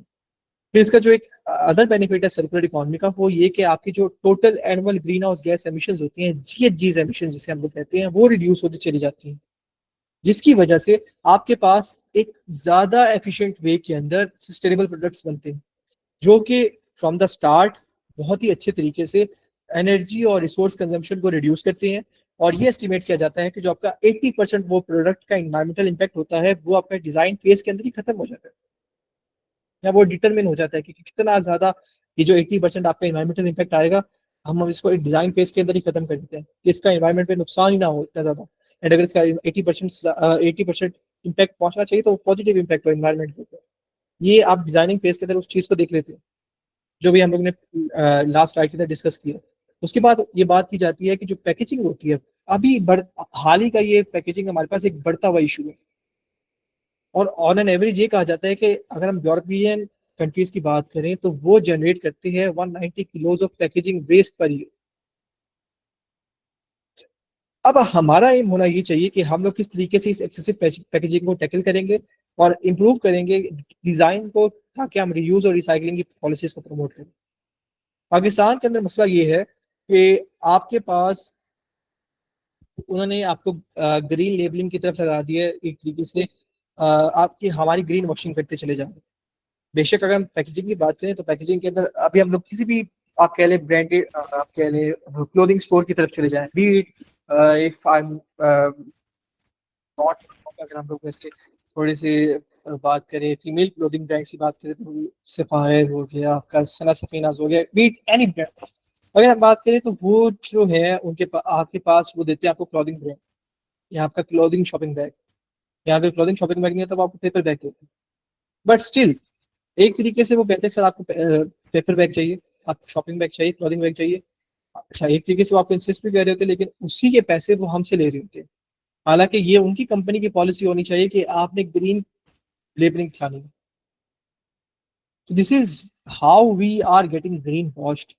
और अल्टीमेटली जो हमारे पास पैकेजिंग अगर हमें वो दे रहे होते हैं, अल्टीमेटली हम लोगों ने पेपर बैग से कितना इस्तेमाल कर लिया, that also will go to waste. We have to switch our thinking purpose. अब हमें चाहिए कि let suppose we are getting, तो हम लोग ultimately there should be a policy कि जो गवर्नमेंट की तरफ से आए, सिर्फ और सिर्फ आप लोग एक ही क्लोथिंग बैग को इस्तेमाल करें।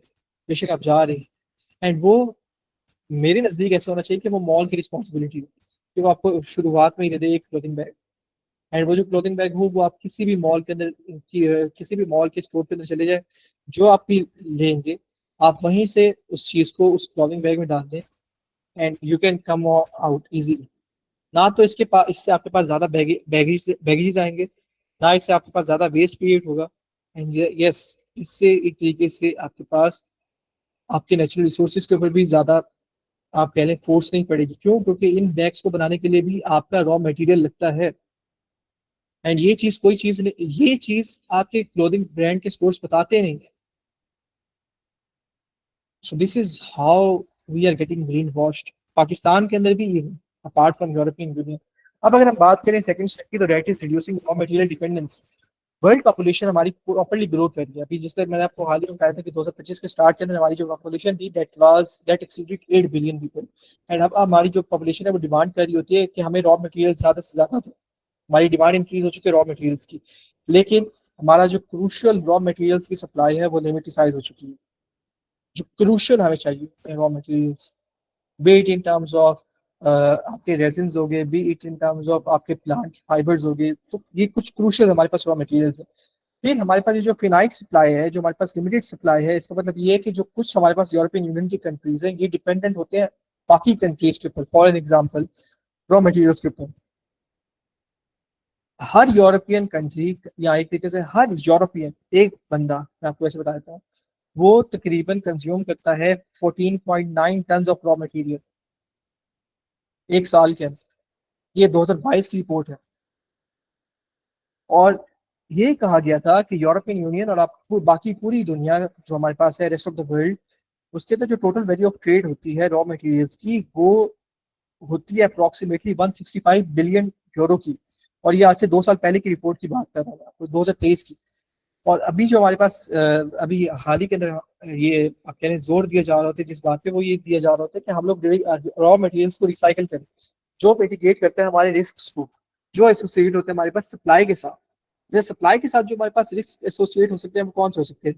हमारी प्राइस वोलेटिलिटी की, हमारे पास प्राइस के अंदर फ्लक्चुएशन आ सकती है, हमारे पास अवेलेबिलिटी की इश्यूज आ सकते हैं रॉ मटेरियल्स के। हमारे पास इंपोर्ट के अंदर डिपेंडेंसी आ सकती है कि हम किसी और कंपनी के ऊपर या किसी और एजेंसी के ऊपर डिपेंडेंट हो कि ये एजेंसी हमारे रॉ मटेरियल को इंपोर्ट करवा के दे हम तक।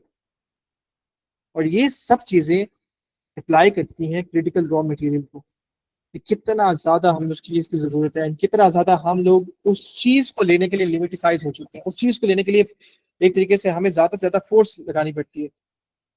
और ये सब कुछ एक तरीके से हमारे क्लाइमेट गोल्स को अचीव करने के लिए क्रूशियल बनता जा रहा है। और इस सब के लिए हमें टेक्नोलॉजीज को प्रोड्यूस करना पड़ेगा, वो टेक्नोलॉजीज जो हमारे लिए इन्वायरमेंट के लिए फ्रेंडली है, जो हम दोनों के लिए एक तरीके से हमारी हमारी वेलफेयर और इन्वायरमेंट की वेलफेयर के लिए आरामी साबित हो, फायदेमंद साबित हो।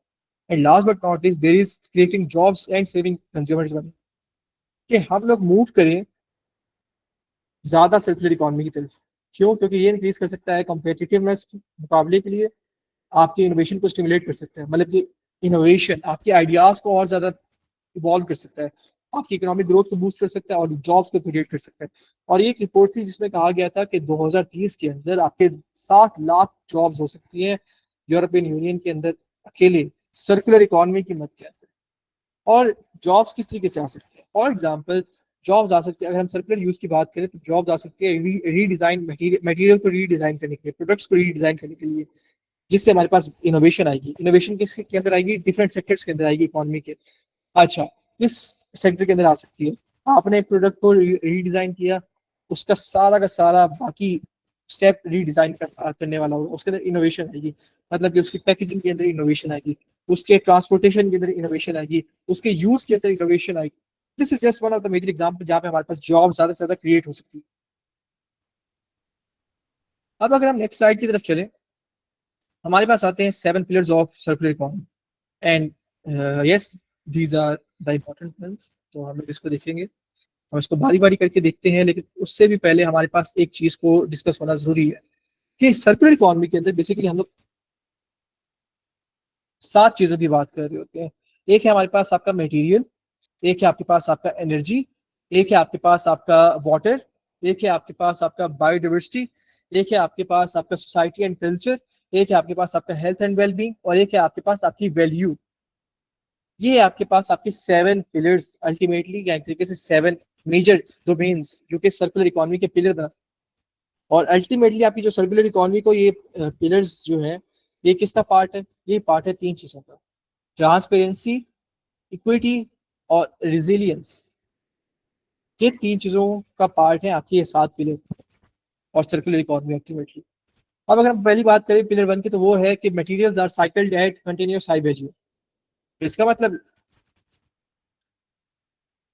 इसका मतलब ये है कि हम लोग एक तरीके से अपार्ट फ्रॉम डिग्रेडिंग रिसोर्सेज, हम लोग उसको थ्रू इनएफिशिएंट प्रोसेसेस, ये जो प्रिंसिपल है ये जोर देता है कि हम लोग प्रिजर्व करें मटेरियल की कॉम्प्लेक्सिटी, कि हम लोग रीमैन्युफैक्चरिंग को ज्यादा से ज्यादा सपोर्ट करें, रिपेयर को ज्यादा से ज्यादा सपोर्ट करें, ताकि हमारे पास एक प्रोडक्ट की लॉन्गर यूजेबिलिटी हो सके।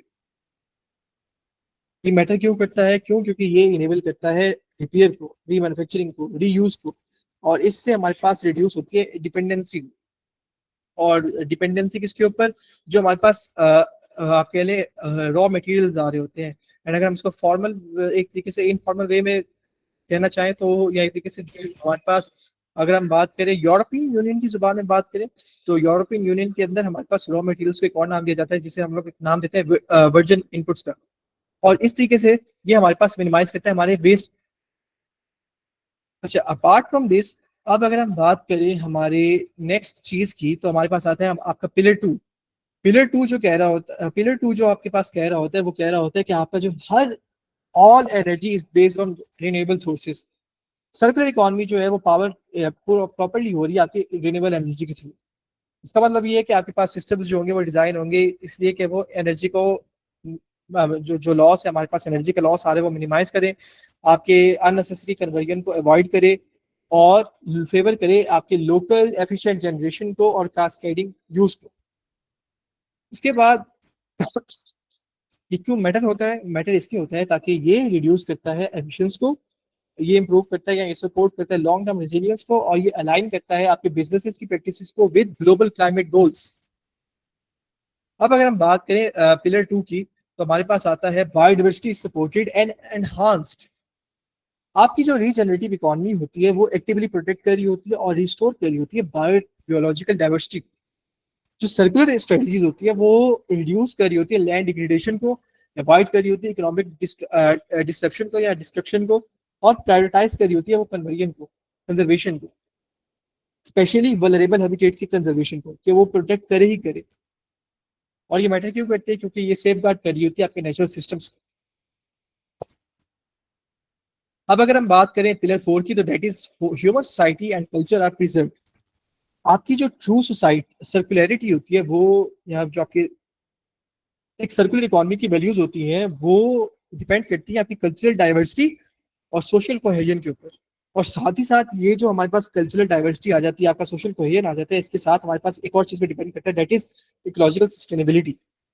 ये जो पिलर है आपके पास, ये जोर दे रहा होता है फेयर लेबर के ऊपर, इंक्लूसिव गवर्नेंस के ऊपर, और लोकल ट्रेडिशंस की रिस्पेक्ट के ऊपर, कि हमारे पास जो लोकल ट्रेडिशंस, यहाँ हमारे पास जो लोकल नॉलेज है हम उसकी इज्जत करें, हम फेयर लेबर दें, मतलब कि जो हमारे पास लेबर आ रही है हम उसको फेयर वेज दें, हम उसको प्रॉपरली बराबर उजरत दें, और हमारे पास इंक्लूसिव गवर्नेंस हो, कि हम लोग जो हम गवर्नेंस कर रहे हो, जो हम उस एरिया की गवर्न उस एरिया को गवर्न कर रहे हो, हमारे पास तमाम स्टेक होल्डर्स इन्वॉल्व। और ये मैटर क्यों करती है? क्योंकि ये स्ट्रेंथन करती है आपकी कम्युनिटी की रिजिलियंस को। ये इंश्योर करती है कि आपके जो सर्कुलर सोल्यूशंस हैं वो लोकली रेलिवेंट हो और जस्ट हो। अब अगर हम बात करें पिलर 5 की, that is health and wellbeing are structurally supported. Circular economy के अंदर जो आपकी इकोनॉमिक एक्टिविटी होती है वो कभी भी कॉम्प्रोमाइज नहीं होनी चाहिए। ह्यूमन या कभी भी कॉम्प्रोमाइज ना करे आपकी ह्यूमन या प्लेनेटरी हेल्थ। टॉक्सिक सब्सटेंसेस जो होते हैं वो फेज आउट हो जाते हैं, आपकी प्रोसेसेस और प्लेनेटरी जो हेल्थ होती है वो रीडिजाइन होती है। अच्छा, जो आपके प्रोसेसेस और प्रोडक्ट्स रीडिजाइन हो रहे होते हैं वो डिजाइन हो रहे होते हैं फॉर सेफ्टी, उस प्रोडक्ट की, आपकी सेफ्टी और डिग्निटी के लिए, क्योंकि उस प्रोडक्ट का भी एक तरीके से नाम है, आपको उस पर भरोसा है तो आप प्रोडक्ट ले रहे हो। एंड अगर आप उसके अंदर टॉक्सिक सब्सटेंसेस पाए जाएंगे तो आपका भरोसा उठ जाएगा उस प्रोडक्ट से, आप उस प्रोडक्ट को लेना पसंद नहीं करेंगे। तो they have to maintain that dignity, they have to maintain that safety in order to give you those products, क्योंकि आपका भरोसा है उसके ऊपर। अच्छा, अब ये मैटर क्यों करती है? मैटर इसलिए करती है क्योंकि ये प्रोडक्ट कर रही होती है वर्कर्स को, कंज्यूमर्स को, इकोसिस्टम्स को, और साथ ही साथ ये रिड्यूस कर रही होती है लॉन्ग टर्म हेल्थ रिस्क को। अब अगर हम बात करें पिलर 6 की, तो ये है कि human activities maximise generation of societal value. ये जो ये वाला पिलर है ये रिफ्रेम करता है आपकी वैल्यू क्रिएशन को। इसके अंदर इंक्लूड होते हैं आपकी इमोशनल, कल्चरल, एस्थेटिक और इकोलॉजिकल कंट्रीब्यूशंस। नॉट जस्ट आपका फाइनेंशियल प्रॉफिट, प्रॉफिट तो आएगा, लेकिन इसके अंदर आपके पास ये बाकी चार चीजें भी आती हैं। चार चीजें कौन सी? इमोशनल, कल्चरल, एस्थेटिक और इकोलॉजिकल कंट्रीब्यूशन। और बिजनेसेस को एनकरेज इसलिए किया जाता है कि आप लोग अपनी पॉजिटिव एक्सटर्नैलिटीज को दें, आप लोग पॉजिटिवली अपने रिजल्ट्स को इन्फ्लुएंस करें, जनरेट करें। और ये क्यों मैटर किया जाता है? ये मैटर इसलिए किया जाता है कि आपके दरमियान ये ट्रस्ट को और ज्यादा डीपर बना सके, स्टेक होल्डर्स के दरमियान ट्रस्ट, और स्ट्रेंथन कर सके कम्युनिटी की टाइज को, आपस में उनकी कोऑर्डिनेशन को। जो लास्ट पिलर है that is water is extracted and साइकल्ड sustainably.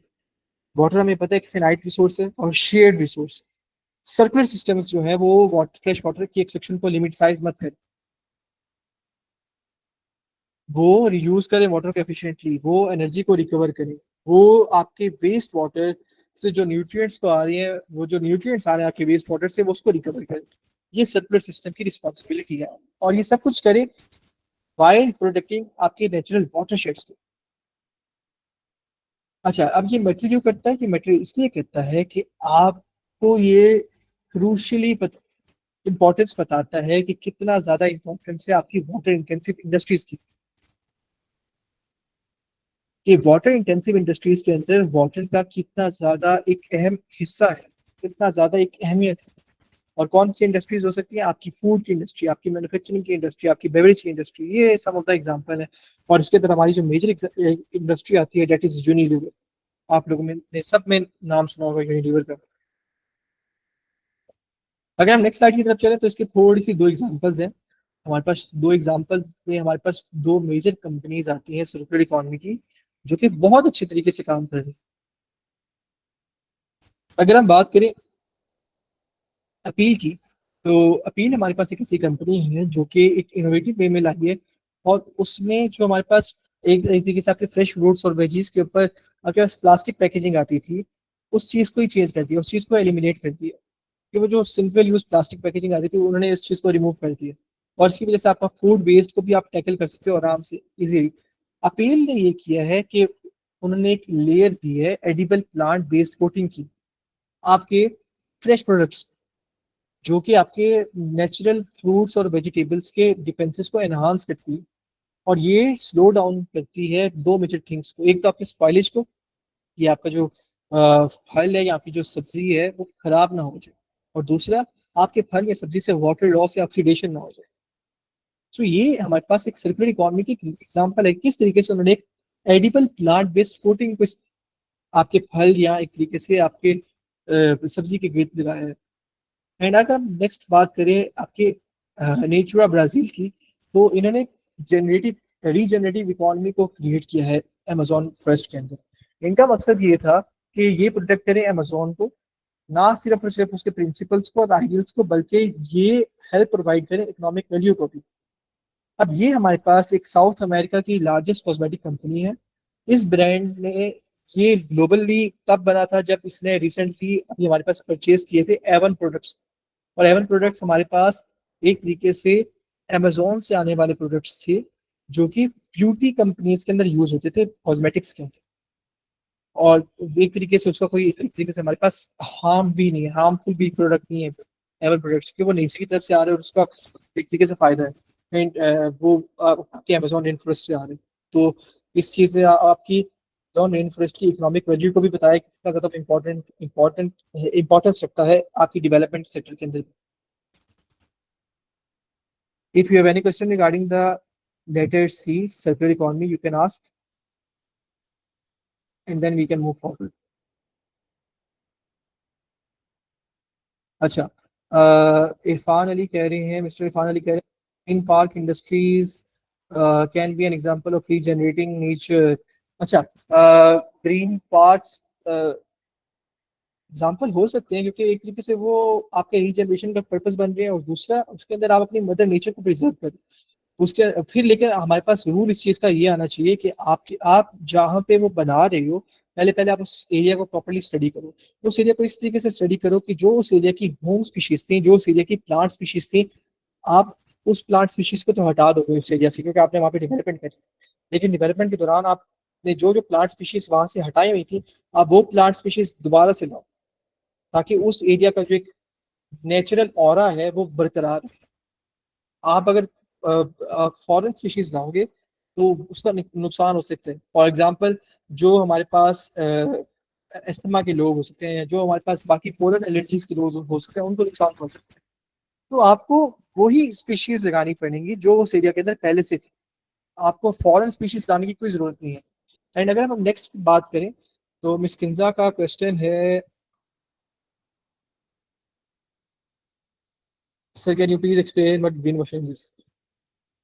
Green washing हमारे पास एक ऐसा कॉन्सेप्ट है जिसके अंदर हमारे पास कंपनीज जो हैं वो इको लेबलिंग, ग्रीन लेबलिंग की बिना के ऊपर हमारे जहनों में इस चीज को इनकॉर्पोरेट कर रही होती है कि वो इन्वायरमेंट को तो प्रोटेक्ट कर रहे हैं, और साथ ही साथ वो इकोनॉमिक डेवलपमेंट कर रहे हैं। अच्छा, अब वो किस तरीके से ग्रीन वॉशिंग कर सकते हैं? For example, if you take if you take a juice packet, उसके ऊपर वो लिखा होता है हमारे पास कि उन्होंने वो ग्रीन सिंबल बनाया होता है, और वो बता रहे होते हैं कि yes they are contributing towards the conservation of society. मैं किसी भी जूस कंपनी को नहीं कह रहा, भी आप किसी भी आप कह रहे हैं जूस का पैकेट ले लें। अच्छा, उस जूस के बॉक्स के ऊपर हमारे पास वो जो ग्रीन सिंबल होता है, एक तरीके से उसकी बिना पे जो हमारे पास ये इको एक्टिविस्ट होते हैं, जो हमारे पास क्लाइमेट एक्टिविस्ट होते हैं, वो प्रेफर करते हैं यार ये हमारे पास ये कंपनी जो है ये इन्वायरमेंट के लिए ज्यादा काम करी, ये उनका सिंबल है, हम इसी चीज से लेते हैं, हम इसी कंपनी से लेंगे। कंपनी को फायदा तो पहुंच रहे, अब लेकिन हमें नहीं पता कि वही कंपनी इन्वायरमेंट को क्या नुकसान पहुंचा रही है, नहीं पहुंचा। कंपनी अपनी सिर्फ और सिर्फ इमेज बनाना चाहती है उस सिंबल के थ्रू, वो सिंबल के थ्रू हमें वो इमेज बता दी, लेकिन बैक एंड के ऊपर वो कंपनी किस तरीके से अपना प्रोडक्ट बना रही है, कितना ज्यादा रॉ मटेरियल्स को डिटेरिएट कर रही है, कितना ज्यादा रॉ मटेरियल्स को वो एक तरीके से हासिल कर रही है एनवायरनमेंट के थ्रू, और कितना ज्यादा हमारी मदर नेचर को हार्म पहुंचा रही है, ये हमें नहीं पता। एंड जो जो लोग हमें बताते हैं, हम उन्हीं को बुरा भला कहते हैं। क्यों? क्योंकि हम लोग कहते हैं कि ये देखो, ये हमारे पास पैकेजिंग के ऊपर ये उनका ग्रीन सिंबल है, they are working towards the conservation of environment, हम आपकी बात नहीं मानते, आप झूठ बोल रहे हैं। एक तरीके से हमारे जहनों के अंदर वो चीज बैठ चुकी है कि ये कंपनी काम कर रही है, एंड वो जो बंदा फैक्ट्स और फिगर्स देकर आया था, जो कि बंदा बिल्कुल सच कह रहा था कि आप लोग खुद जाके देख सकते हैं, हम लोग उसकी बात को गलत साबित कर दो। सो एक तरीके से वो कंपनी हमारे ऊपर ग्रीन वॉशिंग कर चुकी है। So this is just a concept, एक एग्जाम्पल है। एंड यूरोपियन यूनियन के अंदर बहुत ज्यादा काम हो रहा है ग्रीन वॉशिंग पे, लाइक ग्रीन वॉशिंग बहुत ज्यादा फैलाई जा रही है, एंड पाकिस्तान के अंदर भी फैलाई जा रही है, but I will not be taking any names. आप लोग खुद देख सकते हैं, okay, I have given you some examples, आप देख सकते हैं, आप उसके ऊपर मजीद रिसर्च कर सकते हैं। एंड यस, मैं ये कह सकता हूँ कि you can be an activist in terms of green washing as well, कि आप लोग उसके खिलाफ लड़ें। Just a minute, I have to take a call.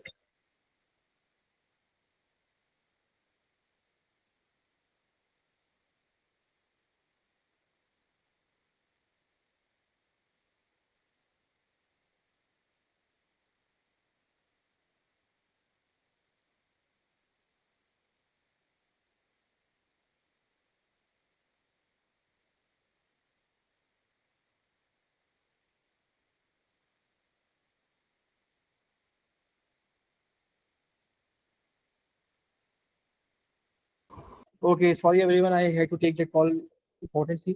अच्छा, if you have any question regarding circular economy, आप मेरे से पूछ सकते हैं, और अब मैं दोबारा आपसे पूछूंगा, according to you, what does the letter D stands for?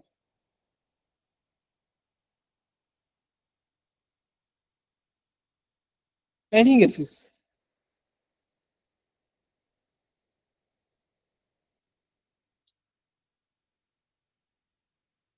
जैसे कि Sir, it may be deforestation, sir. Okay, thank you so much mister Irfan. Deforestation हो सकता है, डेजर्टिफिकेशन हो सकता है हमारे पास, इसके अलावा। ओके, कोई बात नहीं, हम लोग अगर हम बात करें तो ये हमारे पास क्लाइमेट चेंज के अंदर आता है, डिजर्टिफिकेशन और डिफोरेस्टेशन। अगर हम सस्टेनेबिलिटी की बात करें तो हमारे पास जो आता है, डी स्टैंड्स फॉर डीकार्बनाइजेशन, के letter D stands for decarbonisation. अब हम देखते हैं कि डीकार्बनाइजेशन की क्या डेफिनेशन है, क्या उसकी इंपॉर्टेंस है, everything in terms of the major bodies जो हमारे पास हैं, जो कि प्रॉपरली इंफॉर्मेशन को फैला रही हैं। अब अगर हम शुरुआत से स्टार्ट करना चाहें तो शुरुआत से हमारे पास आता है कि डिकार्बनाइजेशन का जो मतलब है वो ये है कि हम लोग स्विच करें फॉसिल फ्यूल के यूजेस से टुवर्ड्स कार्बन फ्री और रिन्यूएबल एनर्जी रिसोर्सेज, और जितना जल्दी हो सकता है हम तब उतना जल्दी करें। फॉसिल फ्यूल के रिसोर्सेज कौन कौन से हो सकते हैं? कोल, ऑयल, नेचुरल गैस, हमारे पास टॉप थ्री है, और यही है हमारे पास फॉसिल फ्यूल के रिजर्व्स। अगर हम बात करें एनर्जी इंटेंसिव सेक्टर्स के अंदर, सच एज हीट जनरेशन, आपका एनर्जी जनरेशन, आपका पावर जनरेशन, या आपकी मोबिलिटी का जो हमारे पास सेक्टर है, उसके अंदर ये एसेंशियल है कि हम लोग कट डाउन करें और हम लोग अवॉइड करें ग्रीन हाउस गैस के एमिशंस को। अच्छा, ग्रीन हाउस गैस के एमिशन कौन से हो सकते हैं? फॉर एग्जाम्पल, हमारे पास हो सकती है CO2, आपकी कार्बन डाइऑक्साइड। और हम लोग कट डाउन इसलिए करें क्योंकि ये इंपॉर्टेंस रखती है कि हम लोग एडवांस करें टुवर्ड्स, आप कह लें, fighting against the climate change. कि क्लाइमेट चेंज से लड़ने के लिए हमें इन GHG एमिशंस को कम करना पड़ेगा, या हमें इनको अवॉइड करना पड़ेगा। अगर हम इनको अवॉइड नहीं करेंगे तो यही चीज क्लाइमेट चेंज के फैक्टर को और ज्यादा इंटेंसिफाई कर देगी, और ज्यादा आपके लिए पावर पैक बना देगी। पेरिस एग्रीमेंट जो हमारे पास 2015 के अंदर आया था, उन उसमें बहुत सारी स्टेट्स ने, बहुत सारी कंपनीज ने वर्ल्ड वाइड कमिट किया था कि वो डीकार्बनाइजेशन की तरफ जाएंगे। और उन्होंने कहा था कि हम लोग लॉन्ग टर्म और शॉर्ट टर्म सस्टेनेबिलिटी देंगे, ताकि हम लोग ग्रीन हाउस गैस एमिशंस को मेजर कर सकें कंसिडरेबली 2030 तक। और फिर हम लोग कार्बन न्यूट्रल या कार्बन न्यूट्रलिटी की तरफ जाएंगे 2040 से 2050 तक, to the most. Carbon neutrality ऐसी टाइम में जहाँ पे हमारे पास जीरो एमिशन देखी जाएगी, नेट जीरो एमिशन, या एक तरीके से कार्बन फ्री हो जाएगा हमारे पास पूरा आपका इन्वायरमेंट। अगर हम बात करें डीकार्बनाइजेशन की, तो डीकार्बनाइजेशन की इंपॉर्टेंस क्या है, तो ये है कि हमें पता है कि हमारे पास फॉसिल फ्यूल के जो सोर्सेज हैं वो बर्न हो रहे हैं, और वो जो बर्न हो रहे हैं, वो जो जल रहे हैं हमारे पास, उससे हमारे पास ग्रीन हाउस गैस एमिट हो रही है हमारे एटमॉस्फेयर के अंदर, जिसकी वजह से हमारा जो ग्रीन हाउस इफेक्ट है अल्टीमेटली वो स्ट्रेंथन हो रहा है। हमारा ग्रीन हाउस आपका स्ट्रेंथन हो रहा है, उसको ज्यादा ताकत पहुंच रही है, तो इसका मतलब वो एक ऐसा की ड्राइवर है जो कि इंटेंसिफाई कर सकता है आपके ग्लोबल वार्मिंग को। ग्लोबल वार्मिंग आपकी ज्यादा इंक्रीज होगी तो अल्टीमेटली आपका क्लाइमेट चेंज होगा।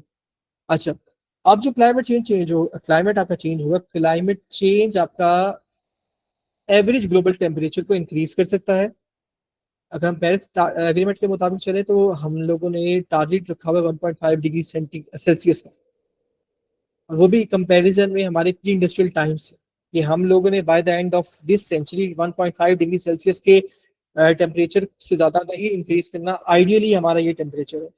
लेकिन पेरिस एग्रीमेंट से के अंदर हमारे पास 1.5 डिग्री सेल्सियस के अलावा दो और वैल्यूज हैं जिसके ऊपर हमारा गोल जा सकता है अगर हम लोगों ने 1.5 डिग्री सेल्सियस का मार्क अचीव नहीं किया। उन्होंने कहा है अगर हम लोगों ने 1.5 डिग्री सेल्सियस का टेम्परेचर मेंटेन नहीं रखा, तो either by the end of the century we can maintain the temperature at 2 degree Celsius, और अगर 2 डिग्री सेल्सियस से भी हमारा टेम्परेचर इंक्रीज हो गया तो by the end of the century हम लोगों ने चाहे जो कुछ हो जाए 3 डिग्री सेल्सियस से ज्यादा टेम्परेचर को इंक्रीज नहीं करना। और अगर हम वैसे बात करें तो अभी जो हमारा करंट टेम्परेचर है पूरी ग्लोब का, दैट इज 2.3 और 2.4 degree Celsius on an average increase हो रहा है। और अभी जो दुनिया काम कर रही है वो काम कर रही है और कि हमारा जो टेम्परेचर है वो बिलो आ जाए 2 डिग्री सेल्सियस से। एंड आइडियली वो कहते हैं कि हम अगर ये 2 डिग्री सेल्सियस तक आ गया तो इन हम लोग खैर से 1.5 डिग्री सेल्सियस तक भी आ जाए। ये एक हमारे पास एक शॉर्ट सी इंपॉर्टेंस है डीकार्बनाइजेशन की, क्यों डीकार्बनाइजेशन जरूरी है। अब अगर हम बात करें कि डीकार्बनाइजेशन क्यों इंपॉर्टेंट है कंपनीज के लिए, तो हमारे पास आती है चार चीजें। कंपनीज बहुत ज्यादा एक डिसाइसिव रोल अदा कर रही होती है CO2 एमिशंस को रिड्यूस करने के लिए। हम लोगों ने देखा कि पेरिस एग्रीमेंट के अंदर हमारे पास आपकी कंट्रीज की आपकी गवर्नमेंट, ऑफिस, कंपनीज सारों ने एक तरीके से प्लेज किया था कि हम लोग इतने ज्यादा एमिशंस को रिड्यूस करेंगे। एक हॉलिस्टिक क्लाइमेट स्ट्रेटेजी का होना कंट्रीब्यूट ना तो सिर्फ और सिर्फ आपके क्लाइमेट टारगेट्स को अचीव करने के लिए रखता है, बल्कि आपके इकोनॉमिक बेनिफिट्स को भी लेकर आता है। अच्छा, कौन कौन से हो सकते हैं? तो डीकार्बनाइजेशन चार, रिस्क मिनिमाइजेशन सबसे पहले। रिस्क मिनिमाइजेशन से बता दिया है कि जब आपकी राइजिंग आपकी जो CO2 प्राइसेस है वो राइज हो रही होंगी, और जब आपके पास स्ट्रिक्ट लीगल एक्शंस हो रहे होंगे, स्ट्रिक्ट लीगल रिक्वायरमेंट्स होंगी, तो वो आपके डीकार्बनाइजेशन को असेंशियल बना देगी, बहुत ज्यादा जरूरी बना देगी। कंपनीज जो है फिर वो फाइनेंशियल बर्डन्स को अवॉइड करने के लिए ज्यादा से ज्यादा एक्ट करेंगी, ताकि वो उन रेगुलेशंस के मुकाबले में, उन रेगुलेशंस के बरक्स बिल्कुल स्टेबलाइज हो जाए कॉस्ट एफिशिएंसी। फिर वो स्विच करेंगी कंपनीज रिन्यूएबल एनर्जीज की तरफ, एनर्जी एफिशिएंट टेक्नोलॉजीज की तरफ, जिससे उनकी जो ऑपरेशनल कॉस्ट है लॉन्ग टर्म के अंदर वो रिड्यूस हो जाएगी। उनको एक शुरुआत में तो धचका पड़ेगा ना, कि एक तरीके से जब स्विच करेंगे लॉन्ग टर्म रिन्यूएबल एनर्जीज के अंदर या एनर्जी एफिशिएंट टेक्नोलॉजीज के अंदर, उनको ज्यादा पैसे लगाने पड़ेंगे, लेकिन लॉन्ग टर्म में उनकी ऑपरेशनल कॉस्ट कम होगी, और यही कंपनीज फिर रिजिलियंट हो जाएंगी टुवर्ड्स एनर्जी राइजिंग प्राइसेस। आपकी प्राइस क्यों इंक्रीज होती है एनर्जी की? कि आपका जो पैसा है जब वो फॉसिल फ्यूल को एक्सट्रैक्ट करने में ज्यादा से ज्यादा लगता है, और जब ज्यादा से ज्यादा पैसा एक्सट्रैक्ट करने में लगता है तो इसका मतलब आपके एनर्जी की जो प्राइस है वो राइज होती चली जाएगी। उसके बाद आता है आपका कम्पिटिटिव एडवांटेज। सस्टेनेबल बिजनेसेस जो प्रैक्टिसेस हैं वो क्रिएट करती हैं ट्रस्ट को, और स्ट्रेंथन करती है आपकी स्ट्रेंथ को और कंपेटिटिवनेस को। कंपनीज जो है वो कंसिस्टेंटली लगातार इंप्लीमेंट करती हैं आपकी क्लाइमेट स्ट्रेटेजी को, जो एक्टिवली शेप कर रही होती है उस ट्रांसफॉर्मेशन को जो कंपनी गो थ्रू करती है फॉर द सस्टेनेबल इकोनॉमी, कि उसकी इकोनॉमी जो है सस्टेनेबल हो जाए। अगर हम बात करें फ्यूचर सिक्योरिटी की, तो फ्यूचर सिक्योरिटी के अंदर ये है कि आपके पास इन्वेस्टमेंट्स आ रही होती हैं कार्बन न्यूट्रल प्रोसेसेस के थ्रू, जो इंश्योर करती हैं कि आपके पास इनोवेटिव स्ट्रेंथ हो। अब अगर हम बात करें तो एक और चीज आती है कि इंडिविजुअल्स के लिए क्यों जरूरी है डीकार्बनाइजेशन। हम लोग कंपनीज की तो बात कर ली, इंडिविजुअल्स के लिए जरूरी है for reducing energy consumption, sustainable consumption, social impact. हम बारी बारी डिस्कस कर लेते हैं। हम लोग डिस्कस करते हैं, फॉर एग्जांपल हम लोग बात करते हैं किस तरीके से एनर्जी कंजप्शन हमारी रिड्यूस होगी जब हम रिन्यूएबल एनर्जीज की तरफ स्विच करेंगे, energy efficient house hold appliances की तरफ स्विच करेंगे। इसका मतलब हम लोग अगर हम स्विच करेंगे सस्टेनेबल मोबिलिटी की तरफ, तो ये हमारा पर्सनल कार्बन फुटप्रिंट को रिड्यूस कर देगी। फॉर एग्जांपल जब हम स्विच करेंगे बाइसिकल्स की तरफ, जब हम स्विच करेंगे इलेक्ट्रिक व्हीकल्स की तरफ, जब हम स्विच करेंगे पब्लिक ट्रांसपोर्ट की तरफ।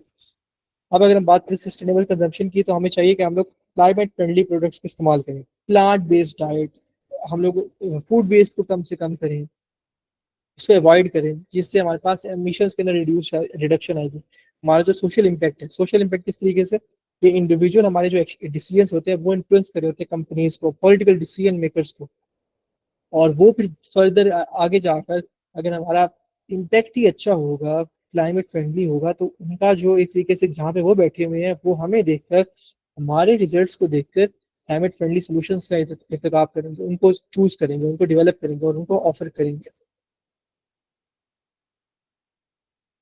अब अगर हम नेक्स्ट स्लाइड की तरफ चलें, तो हमारे पास है situation with respect to globally, कि हमारे पास डीकार्बनाइजेशन की सोल्यूशन क्या है ग्लोबली। 2015 के अंदर हमें पता है पेरिस क्लाइमेट एग्रीमेंट साइन हो चुका था, लार्जेस्ट ग्लोबल कम्युनिटी का पार्ट था, और 196 सिग्नेटरी मेंबर्स थे। और वही मैंने आपको बता दिया था कि हेयर से 2100 हमारे पास, by the end of 2100 ideally हम लोगों ने 1.5 डिग्री सेल्सियस का मार्कअप अचीव कर दिया। और ये कहा गया है कि अगर हम लोगों ने इसको अचीव करना है तो हमें शॉर्ट टर्म और लॉन्ग टर्म सस्टेनेबिलिटी मेजर्स लेने पड़ेंगे जो एम करें डीकार्बनाइजेशन को बाय 2050, और बाय 2050 तक हमें डीकार्बनाइजेशन को अचीव कर लेना चाहिए। ये ग्लोबल के अंदर सिचुएशन है डीकार्बनाइजेशन की। फिर एक और चीज कही गई है कि हमारे पास जो क्लाइमेट टारगेट्स हैं और एमिशन वैल्यूज हैं इंडिविजुअल्स की, वो डेमोन्स्ट्रेट करें कि प्रेजेंट डे जो हमारे प्रोमिस हैं और जो हमारे पास एंडेवर्स हैं वो अभी भी कम है, वो काफी नहीं है हमारे इस ऑब्जेक्टिव को अचीव करने के लिए, इस ऑब्जेक्टिव को पूरा करने के लिए हमें और ज्यादा प्रोमिस करने पड़ेंगे, हमें और ज्यादा आप कह रहे प्रोजेक्ट्स लाने पड़ेंगे। और अगर ये चीजें रहती है, अभी भी प्रोजेक्ट्स रहते हैं, प्रोमिस रहते हैं, तो 2030 तक आपके पास जो वॉल्यूम होगा ग्रीन हाउस गैस का, जो वर्ल्ड वाइड एमिट हो रहा है, वो ट्वाइस हो जाएगा, वो दो दुगना हो जाएगा, लाइक 3 डिग्री सेल्सियस तक चला जाएगा। और जो आपकी टेम्परेचर को इंक्रीज कर देगा by 2.4 degree Celsius by the end of 2100, क्योंकि अभी हम लोग को फेस कर रहे हैं। और अभी तक बहुत सारी स्टेट्स ने क्लाइमेट टारगेट्स को सेट आउट कर लिया, अपने अपने क्लाइमेट टारगेट्स उन्होंने बता दिए हैं हर कॉप कॉन्फ्रेंस के अंदर। स्टार्ट उन्होंने COP26 से किया था जो ग्लासगो के अंदर हुई थी हमारे पास, फिर COP27 हमारे पास इजिप्ट के अंदर हुआ था शर्म अल शेख के अंदर, फिर हमारे पास COP28 दुबई के अंदर हुई थी यूएई के अंदर, फिर COP29 अजरबैजान अभी ब्राजील के अंदर होने जा रही है बेलम के अंदर। तो हर कॉप के अंदर ये कंट्रीज हमारे पास, स्टेट्स हमारे पास क्लाइमेट टारगेट्स अपने बता रहे हैं।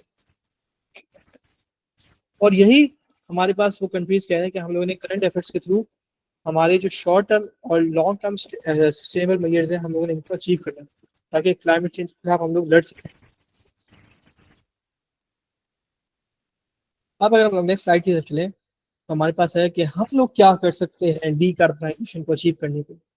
What can we do, where do we stand, where do the person stand and individual stand. Carbon neutral होने के लिए हमें इन्वॉल्व करना पड़ेगा सोसाइटीज को, गवर्नमेंट्स को, मेजर कॉर्पोरेशंस को, बहुत ज़्यादा जरूरी है। आपकी गवर्नमेंट पॉलिसीज को लो कार्बन इकोनॉमीज को ड्राइव करना पड़ेगा। आपको पास सस्टेनेबल डेवलपमेंट होनी चाहिए, इनोवेशन होनी चाहिए जो फेवर करे।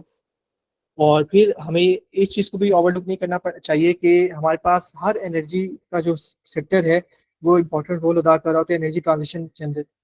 फिर एक और चीज़ को देखना चाहिए कि हमारे पास एफिशिएंट डीकार्बनाइजेशन के लिए कुछ मेजर वेज है, हम अब उन वेज को देखें।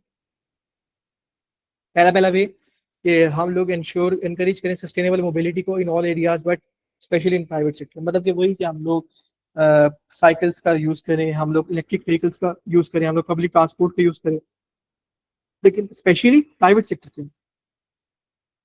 के अंदर या पर्सनल के अंदर हम लोगों ने यही देखा होता है कि हर बंदे के पास अपनी मिनी गाड़ी है, ये हम लोग खुद देखते चले जाएंगे। फिर उन्होंने कहा है कि एस्टेब्लिश करें हम लोग फाइनेंशियल एड को और सपोर्ट को जो इंडस्ट्रियल सेक्टर के अंदर इन्वॉल्व है, ताकि हम वो जो इंडस्ट्रीज हैं वो एनर्जी ट्रांजिशन को बहुत ही तेजी से बहुत ही जल्द अचीव कर लें। फाइनेंशियल एड को किस लिए आपके लिए स्टेब्लिश करे, फाइनेंशियल एड को इसलिए स्टेब्लिश करे ताकि वो सेक्टर रिन्यूएबल रिसोर्स की तरफ शिफ्ट हो जाए। फिर प्रमोट करें हम लोग रिस्पॉन्सिबल कंजम्पशन को और सस्टेनेबल फूड कंजम्पशन को, मतलब कि हम लोग प्लांट बेस्ड डाइट की तरफ ज़्यादा से ज़्यादा जाएं। हम लोग इंटेंसिव एग्रीकल्चर ना करें, हम लोग कैटल फार्मिंग ना करें, क्योंकि कैटल फार्मिंग से भी हमारे पास मीथेन की एमिशंस हो रही हैं जो कि अल्टीमेटली जीएचजी एमिशन की तरफ कंट्रीब्यूट कर रहे हैं।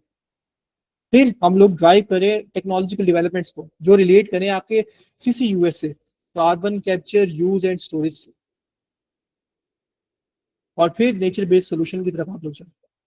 फिर आप लोग एमिशंस की प्राइसिंग करें, कार्बन ट्रेडिंग करें, कार्बन टैरिफ्स लगाएं जो कि कंट्रीज कर रहे हैं। और कंट्रीज के अंदर भी चाहिए कि वो लोग इस चीज का राइट दें कंपनीज को। बेशक आपकी अपनी कंपनी है, बेशक आप किसी कंपनी के अंदर काम करें, but you have to gain that right. फिर आप लोग R&D प्रोजेक्ट्स के अंदर काम करें जो फोकस कर रहे हो आपके क्रिएशन के ऊपर, लो कार्बन बिजनेसेस की तरफ। और ये अल्टीमेटली सब कुछ प्रमोट करे कोलैबोरेटिव इकोनॉमी को। और फिर आप उन यूज ऑफ एनर्जीज की तरफ जाएं जो अल्टीमेटली एमिशन को रिड्यूस कर रही है। For example solar energy, hydro power, wind energy, geothermal energy, ये हमारे पास कुछ फॉर्म्स ऑफ एनर्जी। अब अगर हम मजीद आगे चलें तो हमारे पास आता है चैलेंजेस एंड लिमिटेशंस। लेकिन उससे पहले आई गेस हम लोगों को एक एग्जांपल देख लें। इफ यू आर नॉट, एक तरीके से अगर हम वैसे बात करें, अगर हम बात करें तो एक एग्जांपल हम ले लेते हैं कोलंबिया की।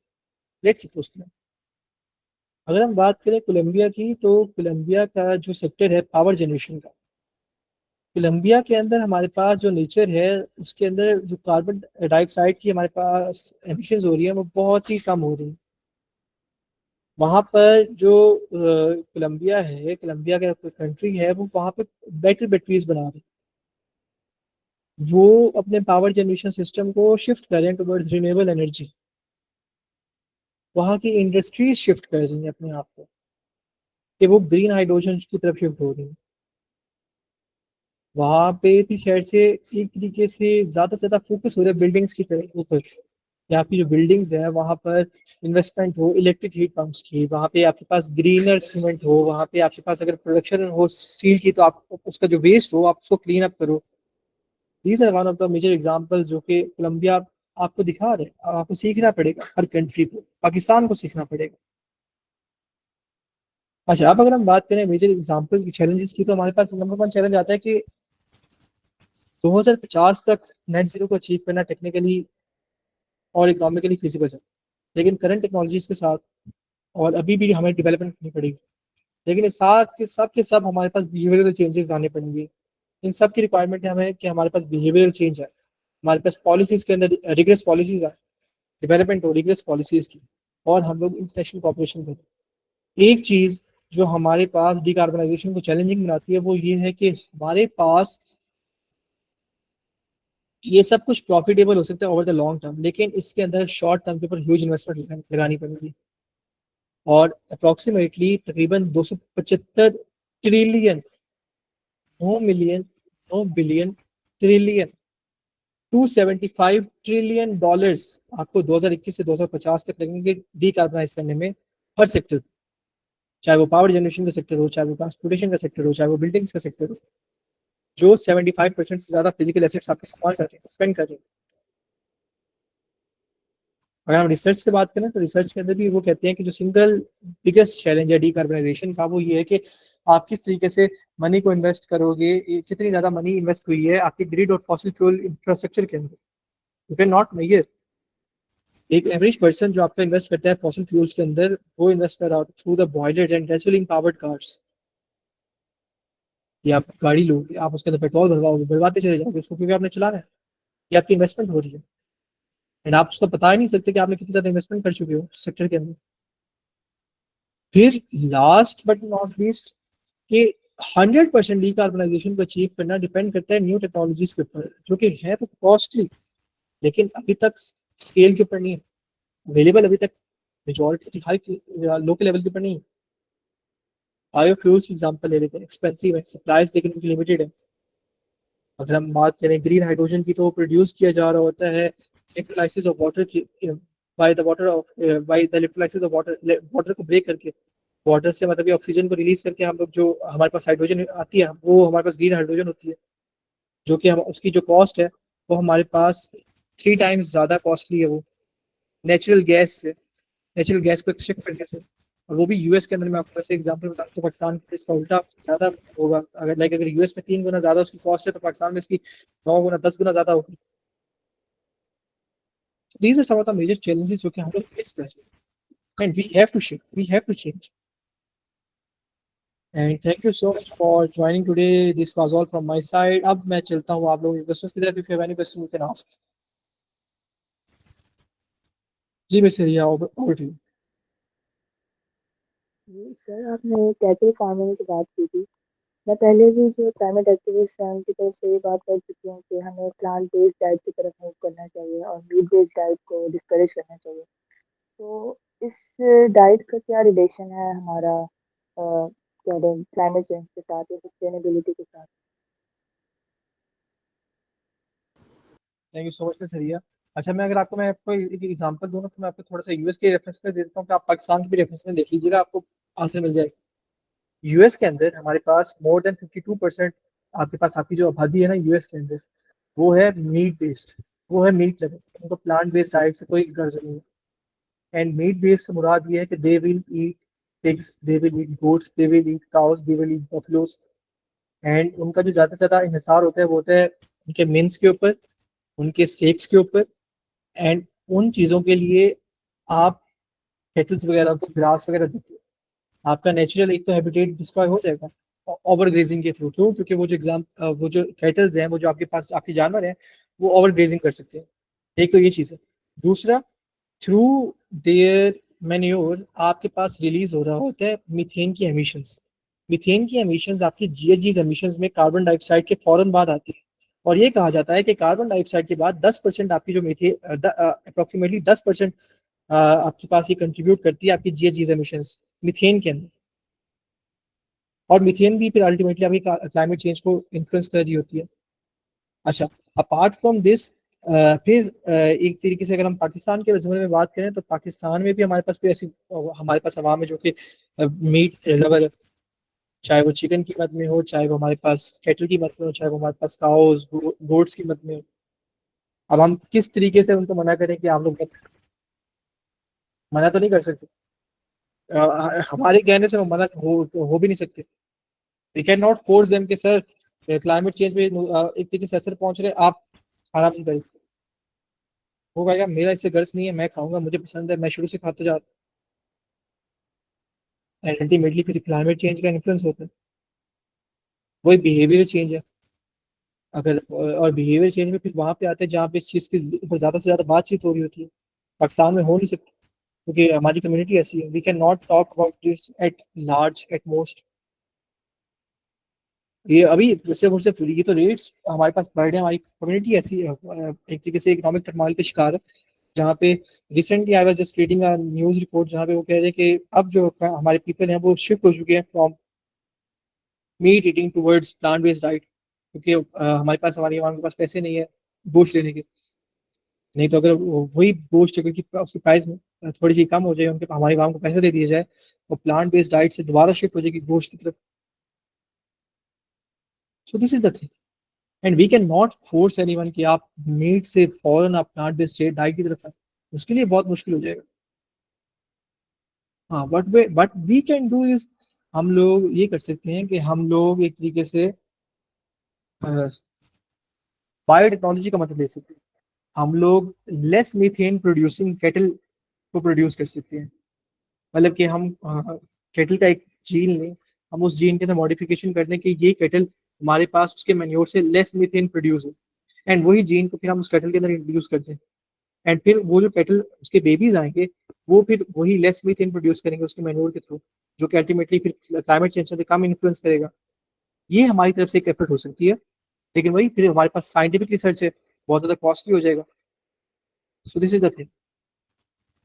मैं उम्मीद करता हूँ कि आपको जवाब मिल चुका हो।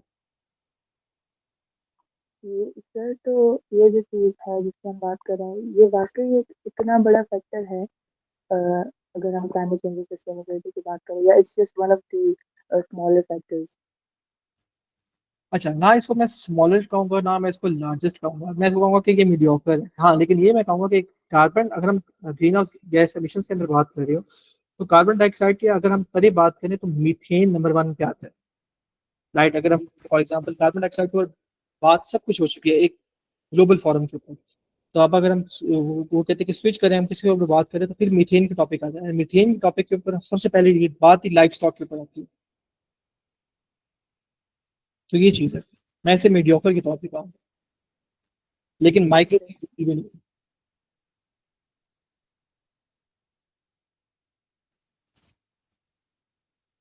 तो जी मिस फातिमा, आप बिल्कुल ठीक कह रही हैं, लेकिन through scientific advancements, through scientific knowledge, we are able to create lab grown meat, जो कि सिर्फ और सिर्फ आर्टिफिशियल मीट जिसे हम कहते हैं, जो कि लैब के अंदर प्रॉपर्ली ग्रो है बाय आर्टिफिशियल सेल्स, और वो बिल्कुल मीट के थ्रू मीट जैसा टेस्ट लाइक करता है, उसके न्यूट्रिएंट्स भी वही हैं, लेकिन वही अल्टीमेटली कॉस्टली बहुत है, और बहुत ही कम कंट्रीज के अंदर ये रिसर्च हुई है। So this is the from the question of miss Ria. अच्छा, अगर आपका कोई सवाल है तो please you can ask. I would love to have your questions. मुझे मजा आता है आपके क्वेश्चंस से, मुझे फिर से सीखने को मिलता है।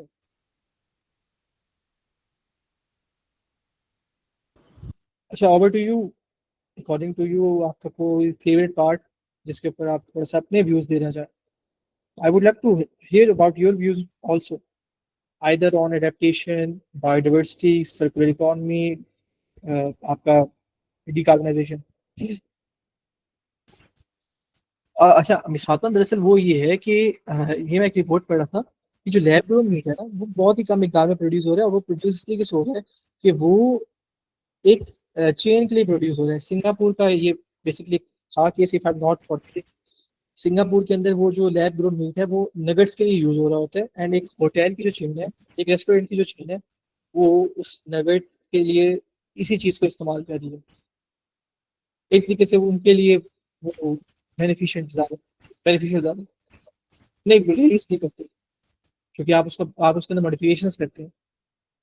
जब आप एक तरीके से, अगर आप लैब के अंदर ग्रो करवा रहे हो, आर्टिफिशियली ग्रो करवा रहे हो, you can modify it as wish as ever you.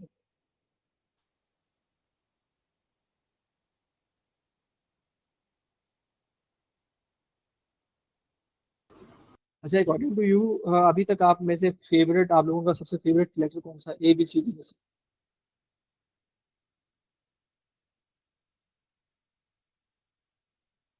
And then we will be just wrapping I guess 5 more minutes, इसलिए मैं पूछ रहा हूँ आपसे, फिर देन अगर आपको कोई सवाल नहीं होगा फिर रैप कर।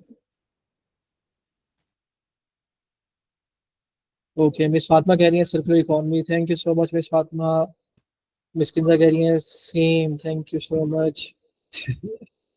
होगी मिस फातिमा कह रही है डोनर इकोनॉमी। अच्छा, अगर हम वैसे बात करें तो सर्कुलर इकोनॉमी को बटरफ्लाई मॉडल भी कहते हैं। बटरफ्लाई मॉडल के अंदर फिर हम लोग देख रहे होते हैं कि एक हमारे पास टेक्निकल साइड आ जाती है, और एक हमारे पास आ जाती है आपकी बियोलॉजिकल साइड, जहाँ पे हमारे पास रिजल्ट होते हैं।